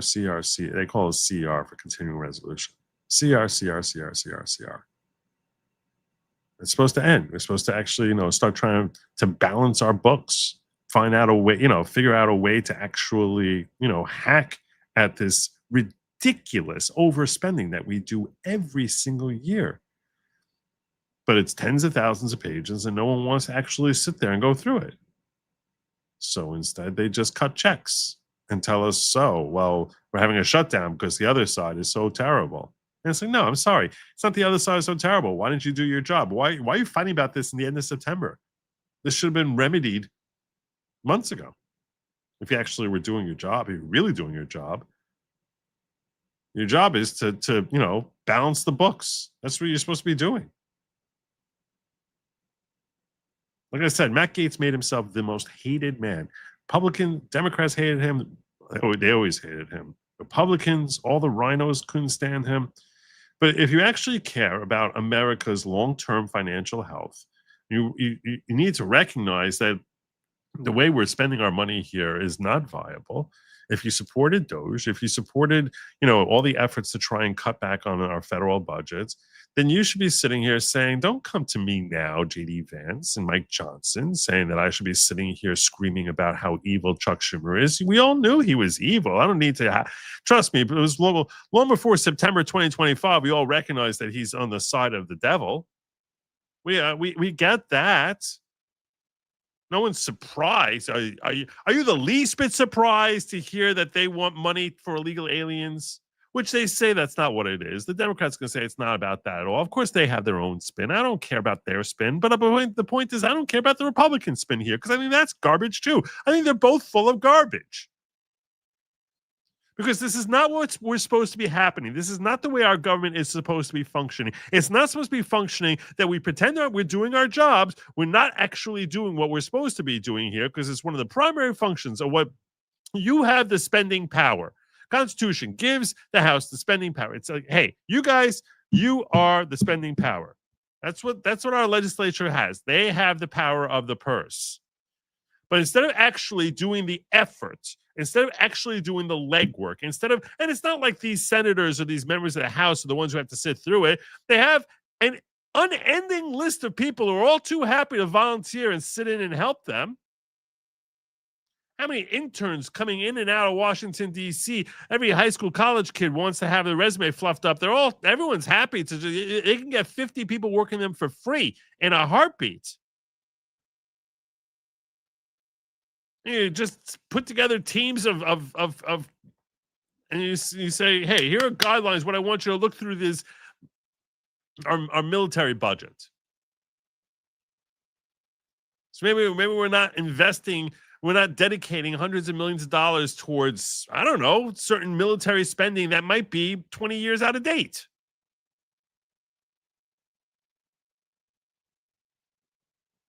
Probably spending millions of dollars for our military spending. I'm just throwing out on modems.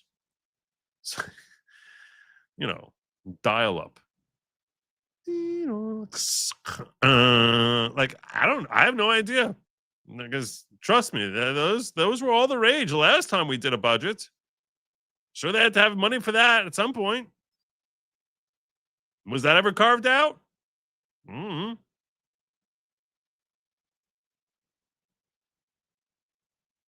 So no, I'm not. I have very little sympathy for you know, a big fan of JD Vance. Big fan. But when they come forward and they tell me, and they're telling me that this is the problem, this is why you're having a problem, I say no, that's not true. You're telling me what you think that I, as MAGA, it's gonna be red meat for me. Like, oh, wasting money on illegal aliens. So that's red meat. So now, and I'm sure that's part of what the Democrats are asking for. I'm sure that's baked in there. But I feel like I'm a sucker if I just jump on board and be like, yeah, that's the problem. That's really the problem. I think JD Vance is telling me what he knows, that I, as someone who, you know, deeply affiliates with MAGA, it's going to be red meat for me and for you. Because of course that's what they're going to tell us. He's going to come out there and say, well, we didn't really sit there and take care of this budget thing like we promised back in January, February, March, April, May. So now it's the end of September and we want to have our opportunity to kick the can down for another year. And the Democrats are being a nuisance about it. Because that's really what, I mean, that's if he was being completely straightforward with us, that's what he would say.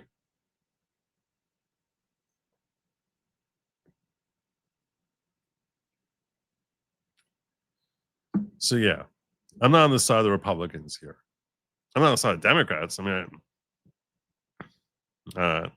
I like my body parts where they are, so I'm never going to be on the side of Democrats. But yeah, the Republicans are going to have a hard time getting me to sign up with this, especially out of all people, the one person who can never convince me of this, of anything related to the budget, is Mike Johnson.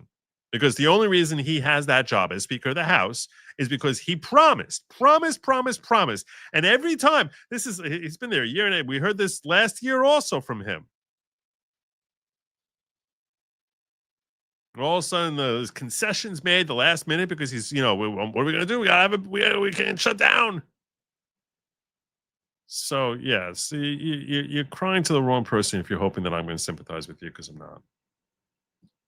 This is on you. Fix it. I don't want to hear about this year. I'll hear about it next year. I'll hear about the year after that. When will this ever end? Useless. All useless. Republicans should have repealed Obamacare in Trump's first term. Yep. Now it's just temporary fixes. Thankfully, John McCain supported Obamacare. Yes, great job, John McCain. You think there's something wrong with talking ill of the dead if we're still like reaping the repercussions of their horribleness? I can tell you. And when God takes Obama's soul and yanks it down to the depths of Sheol, I have every intention of continuing to continue ranting about him.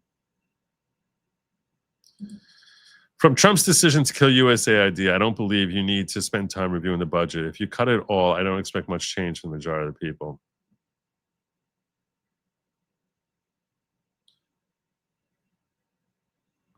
Are they even taking it out of the budget? I don't even know if they're taking it out of the budget, USAID. I have no idea. We never get to see it. And what we see is 10,000 pages that they know no one's ever going to look through. Because like it's our job to do that, not theirs.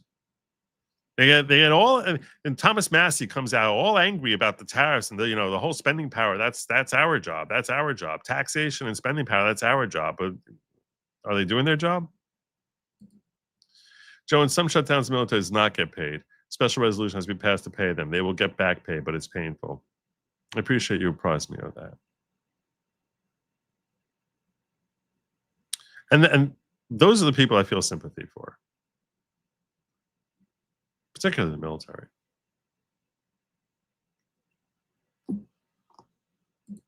Congress shouldn't be paid during a shutdown. Here, Dick Parker. Here. Should be fined an amount equal to the pay they would have received. The tree of liberty looking weak. Yeah. I don't have any sympathy for these people. I think that I think that especially Mike Johnson, that guy literally took advantage. He was just so completely full of hot garbage when he said he was gonna fix this thing. Hot garbage. There was never any genuine effort at all.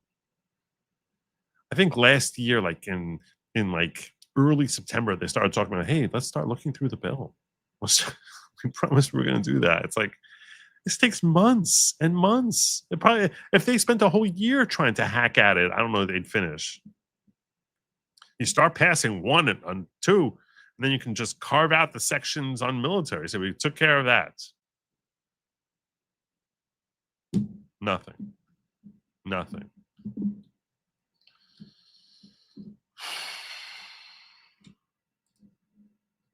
All right. So that's what I got for you. We're in bonus time now. You guys got me on the bonus. I promised I was going to do this. I promised I was going to watch this with you. And we are. So all of you who contributed to try and to help us pass our goal, I say to you, phenomenal job. Excellent work. Seriously, great job.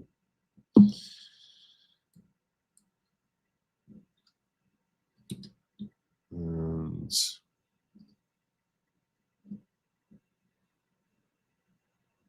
I forgot this judge's name. You guys remember his name? This judge in Tyler Robinson case. Let's see here in the title.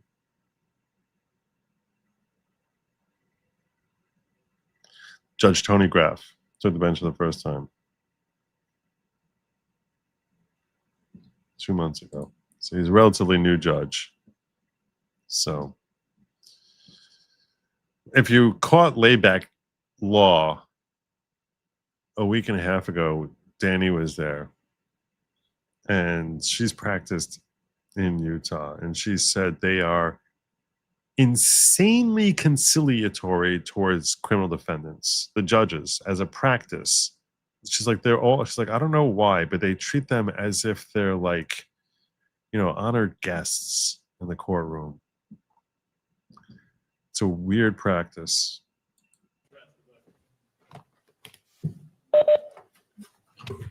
Please be seated. So we're in the bonus time, and what I promised for the bonus was that we were going to watch. This is Tyler Robinson's second appearance in court. I'm not even sure if he was there personally or was appearing via counsel. But Tyler Robinson, accused killer of Charlie Kirk, now has counsel, I believe, and was brought into court. This is the second appearance on this matter. Morning. Court is now. I had a chance to watch this. I was planning on watching it after, but I threw it up there as a goal. And if they come up with some criminal terms that I'm unfamiliar with, I'm probably going to have to grok it for you because I'm not a criminal defense attorney. On session.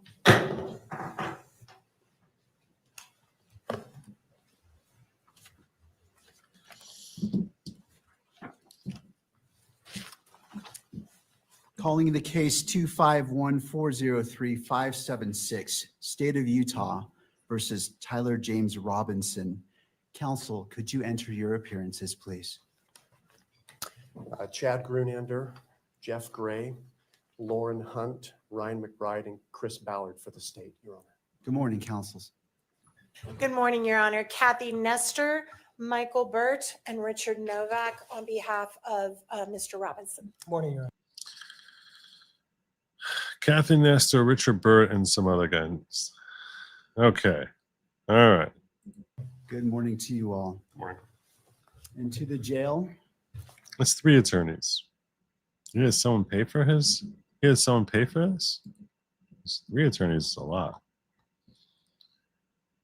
Now I gotta check that out for you. I'm gonna ask ChatGPT to check that out for me. Let me ask my researching ChatGPT. Who is financing?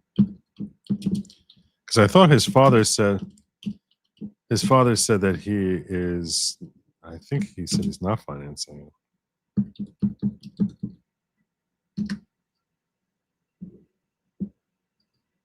So I am curious because the state I assume would give you 1, not 3. Oh, okay, this is interesting.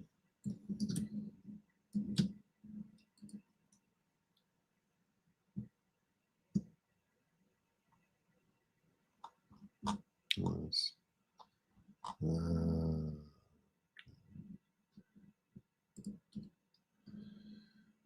was clear that indigent public defenders were appointed. Court have found Robinson cannot force his own counsel. The judge has appointed Chris Capital, Utah. Special qualified counsel are required. In such cases are expensive and often require additional funding beyond standard public defender budgets.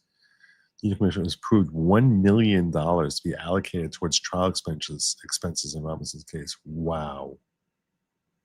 Wow. That money is intended to help pay for attorneys, supporting staff, and associated costs because the county must meet statutory requirements for capital case defense.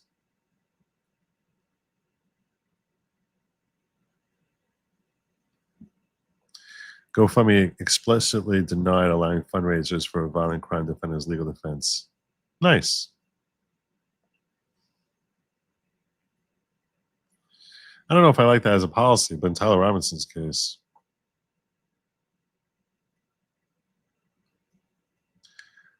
no verified public record as of now name a private individual political group that has pledged to finance his defense.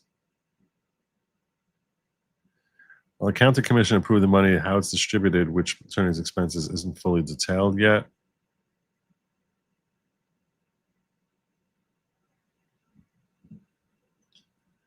Should we have him look a little further? Yeah, let's have him look a little further.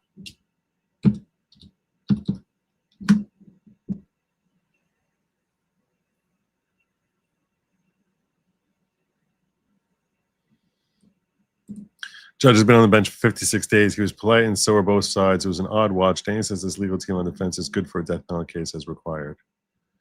Well, that makes sense. So $1 million.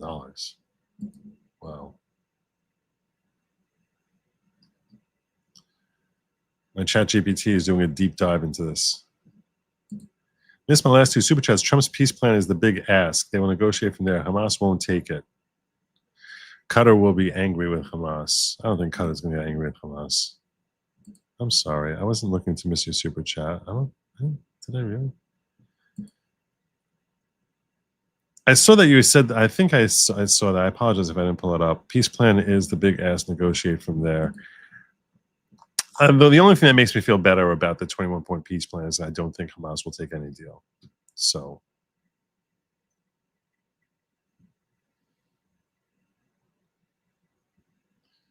they don't have any reports of someone financing. I wouldn't be surprised if someone did finance it. There's so many evil people out there. Do we have Mr. Robinson present? Yes, Your Honor. All right. Mr. Robinson, good morning to you as well. Counsel, as we begin, I have entered orders allowing the admittance of Mr. Michael Burt, Mr. Richard Novak, pro hoc vice, and appointing them along with Ms. Catherine Nestor to be Mr. Robinson's counsel. The court enters findings that the combined experience of counsel meets and exceeds the requirements of Rule 8. Oh, good. Counsel, do we have what So apparently that's for capital punishment. For capital punishment cases is Rule 8. you like to accomplish today? I have two items, Judge. I just wanted to make a record that under Rule 16 of the Utah Rules of Criminal Procedure with respect to discovery, the state is required to provide to the defense within 5 days of the defense's request the discovery that we relied on in making this charging decision. We'll be prepared to do that. So we'll look for defense counsel's request or the next day or so, and we'll provide that to the defense. Thank you. We also, for the court's information, we met this morning with the defense team briefly in our office to talk about discovery.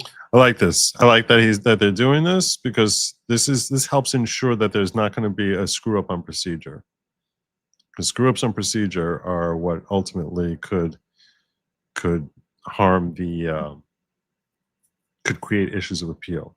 Fewer issues of appeal mean it's more likely that we'll actually see execution of an anticipated sentence that much more quickly.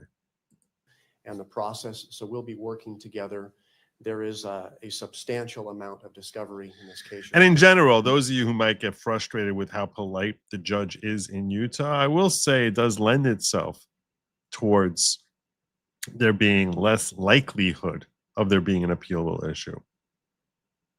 If a judge seems hostile to a defendant, you could see how that could potentially play into an issue raised on appeal. So them treating Robinson and his counsel like honored guests, so to speak, only helps make it less likely that there are appealable issues. So in that sense, perhaps we shouldn't complain about that too much. It's voluminous, to say the least, and we're working on a process where we can exchange information as quickly as possible and be efficient in that process. The other item I had, Your Honor, I saw that over the weekend there was a protection order, pretrial and trial publicity order entered by Your Honor, and I just was seeking some clarification on page 2.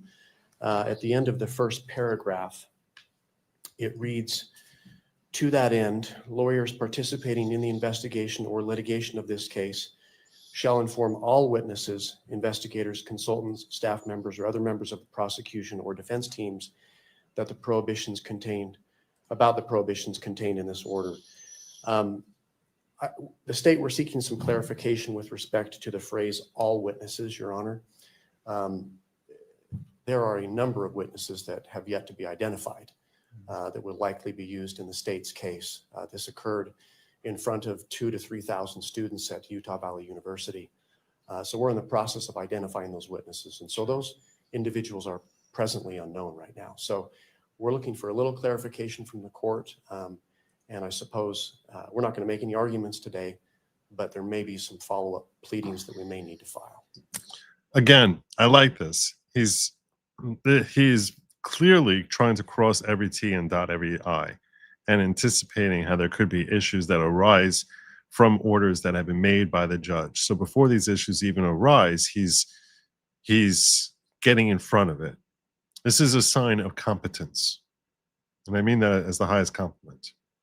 It's a very encouraging sign that these are attorneys who are professional and take what they're doing very seriously.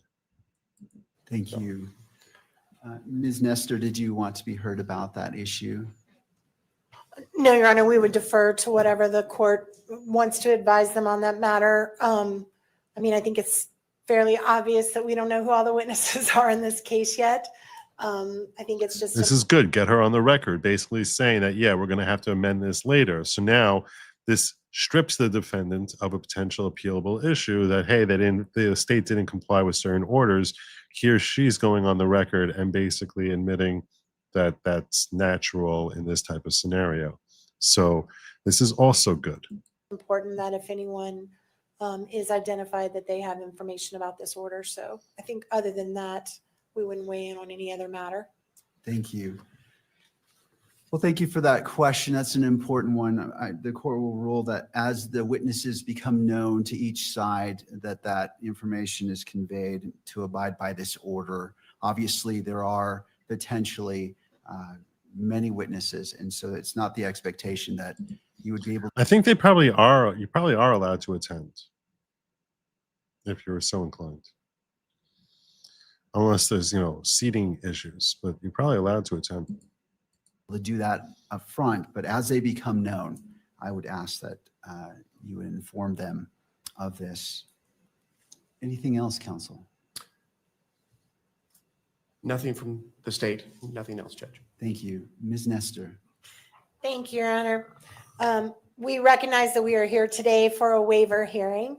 It is not our intent to waive a preliminary hearing in this matter. We are going to be seeking that one be set. However, based largely on what the state just referred to as far as the voluminous nature of the discovery materials, we do think it would be prudent to simply reset for another conference, another waiver hearing, a little bit down the road, where we have a better idea once we start seeing the discovery as it rolls in. I do recognize we're going to be getting that first batch in 5 days, but it's my understanding from our meeting today that there is massive amounts of digital that is going to be coming. And until we can kind of get our heads around exactly what we're dealing with and how much we need to process, it's going to be difficult for us to give you a reasonable expectation of when we will be ready to do the prelims. So we're asking today that we put that decision off, and maybe we could check in 30 to 60 days and just kind of let the court know where we're at and how much we're looking at and how much time we may need to set a preliminary hearing.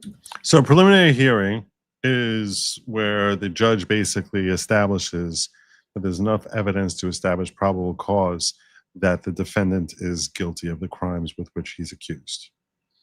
Again, a preliminary hearing is where evidence is presented for the purposes of establishing this probable cause, a much lower standard than the standard that ultimately needs to be proven of guilt beyond a reasonable doubt. So he needs to establish that in order to proceed to an actual trial, that there is enough evidence there that the probable cause standard has certainly been met. If there's obviously, if there's not enough evidence there to establish probable cause that Tyler Robinson killed Charlie Kirk, then there's no reason to have a trial. So that's the objective of the preliminary hearing. Sometimes the defense has a right to waive it. She's saying that they don't anticipate waiving it, and accordingly, that they're talking about scheduling when that would actually happen, that they would have this preliminary hearing. I like that she's not waiving it. Go through every step here. This is part of crossing every T and dotting every I. So you don't want to have counsel that's deemed incompetent. So if he's exercising every opportunity he has to try and defend himself from these charges, it's that much less that it can later be alleged was an appealable error. That first batch in 5 days, but it's my understanding from our meeting today that there is massive amounts of digital that is going to be coming. And until we can kind of get our heads around exactly what we're dealing with and how much we need to process, it's going to be difficult for us to give you a reasonable expectation of when we will be ready to do the prelims. So we're asking today that we put that decision off, and maybe we could check in 30 to 60 days and just kind of let the court know where we're at and how much we're looking at and how much time we may need to set a preliminary hearing. Also, as far as a detention hearing, we are not asking the court to address that issue at this time. Under the statute, the issue is going to come down to the question of whether there's substantial evidence, which right now we're just not in a position at all to be able to even argue to the court. So we are probably going to ask that the court delay that decision possibly until the time of the prelim. But if it's sooner, we will ask the court for a hearing. But at this time, we are not asking the court to make any decisions on that matter. Thank you, counsel. In regards to the next hearing date, how about October 30th at 10 a.m.? Good. That works for the state, Your Honor. Thank you. That's fine for the defense, Your Honor. So October 30th, basically, he's giving them 30 days. And within a couple of days, they're supposed to be getting the initial discovery documents from the state. So they'll basically have, assuming they get that, this week, So they'll have almost 30 days to review that and figure out. At that point, they'll figure out how much more time do they need to schedule before they would have the preliminary hearing. So I like that he made it 30 days, not 60. Like, let's start getting this thing moving. So that's a good call on his part. All right. Now, as we're at the beginning, anything further from counsel from either side? No, Your Honor, thank you. No, Your Honor, thank you. As we are at the beginning of this case, it is my intent to only speak when I'm needed or it is necessary. But today I do wish to provide guidance and expectations that you can have for this court and wish to enter an order as well. As this case moves forward, Mr. Robinson's constitutional rights will be protected at every stage. He sits before this court presumed innocent, and that presumption remains unless and until each element of every offense charged against him is proved beyond a reasonable doubt. At the same time, and as applicable, victims are entitled under our Constitution to be treated with fairness, respect, and dignity, free from harassment or abuse. Justice demands that both of these principles, the rights of the accused and the rights of victims, be honored without compromise. I remain steadfast in my oath that I made 56 days ago to support and defend the constitutions of the United States and of Utah. I will carry out my duties with fidelity, transparency, and impartiality, treating every person who appears before me with the dignity and respect they are inherently due because they are human beings. Let me be clear. I will not put my finger on the scale of justice. These proceedings will be open to the public, conducted in accordance with the law, and handled with diligence and competence to ensure that justice is never compromised. It is the standing order of this court that Mr. Robinson shall be allowed to appear in person so he can fully engage with his attorneys and participate in these legal proceedings. Counsel, regardless of who is watching, whether it is the nation or a single individual, we must fulfill our roles with integrity, civility, and diligence. I encourage each of you to give your very best to this case. Neither Mr. Robinson nor the people of Utah deserve anything less than the fair and impartial administration of justice. In regards to the next hearing, counsel, on that October 30th date at 10 a.m., it's the court's intent that be in person if it be the wish of counsel for the defense for Mr. Robinson to be present. It is, Your Honor. Thank you. Thank you. Counsel, anything else that we can address today? Your Honor, we appreciate the court's comments with respect to Your Honor's role in this case. In like matter, we commit to approach this case with integrity, with professionalism and civility. We are truth seekers. We will aggressively pursue the truth in this case. Thank you. Thank you. All right, counsel, unless there's anything else, thank you for being here. This court is in recess. That's very encouraging. Everything here I saw was very encouraging.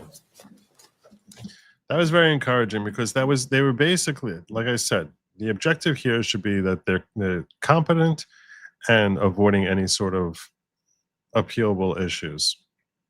And so far, all the parties involved. I know that you're all going to end up hating this defense counsel. I get that. I disagree with you, Dick Parker, who said that you think that he won't be convicted because he wasn't the shooter. I think he's going to be convicted. I think he likely was the shooter. But the what I was getting at was I think that what we saw we should be very encouraged by, because everyone here seems like they're competent and professional. Most importantly, the state seems competent and professional. So it's going to be frustrating when we're watching this case. It's probably going to be aggravating at times because we all want to wring Tyler's neck, but the roles of the people who are playing this out has to be done as professionally as possible in order to secure, hopefully, a conviction which is going to withstand scrutiny of any court that is reviewing the work that's being done here. So in that sense, that was actually very encouraging. Very encouraging. And that's what I got for you tonight. I expect to be back here, God willing, tomorrow evening at 10 p.m. I'm probably going to be on time, so don't be late. You'll get notices of that at goodlogic.locals.com. That's goodlogic.locals.com. I've been reminded that I do a terrible job of asking people to please like, share, and subscribe. Drop comments, that sort of thing. People tell me I don't do that. I don't do that enough. I need to do it more. That's what I've been told. I don't tell people to do that. I don't know why. I'm not big in the whole self-promotion thing. It's something I need to work on. I get it. I need to work on it. But yeah. So yeah, I guess I gotta do that thing with the angry me. Subscribe. Yeah. So if you can do that, much obliged. Because if I don't do that, then I might as well eat lab meat, which no one should have to eat, because lab meat is not meant for you. It's meant for they, them. It's not meant for you. Do not eat lab meat. And no matter how they try to spice it up, throw on Tabasco sauce or hot sauce or barbecue sauce, if you're in Texas. Yeah. No, do not eat the bugs. Don't do it. Don't eat the bugs. It's just, you don't want it. You're not going to be happy with that. Trust me. Trust me. Red meat. Eat red meat. I look forward to seeing you all tomorrow. Till then, have a good night. And as always, Godspeed.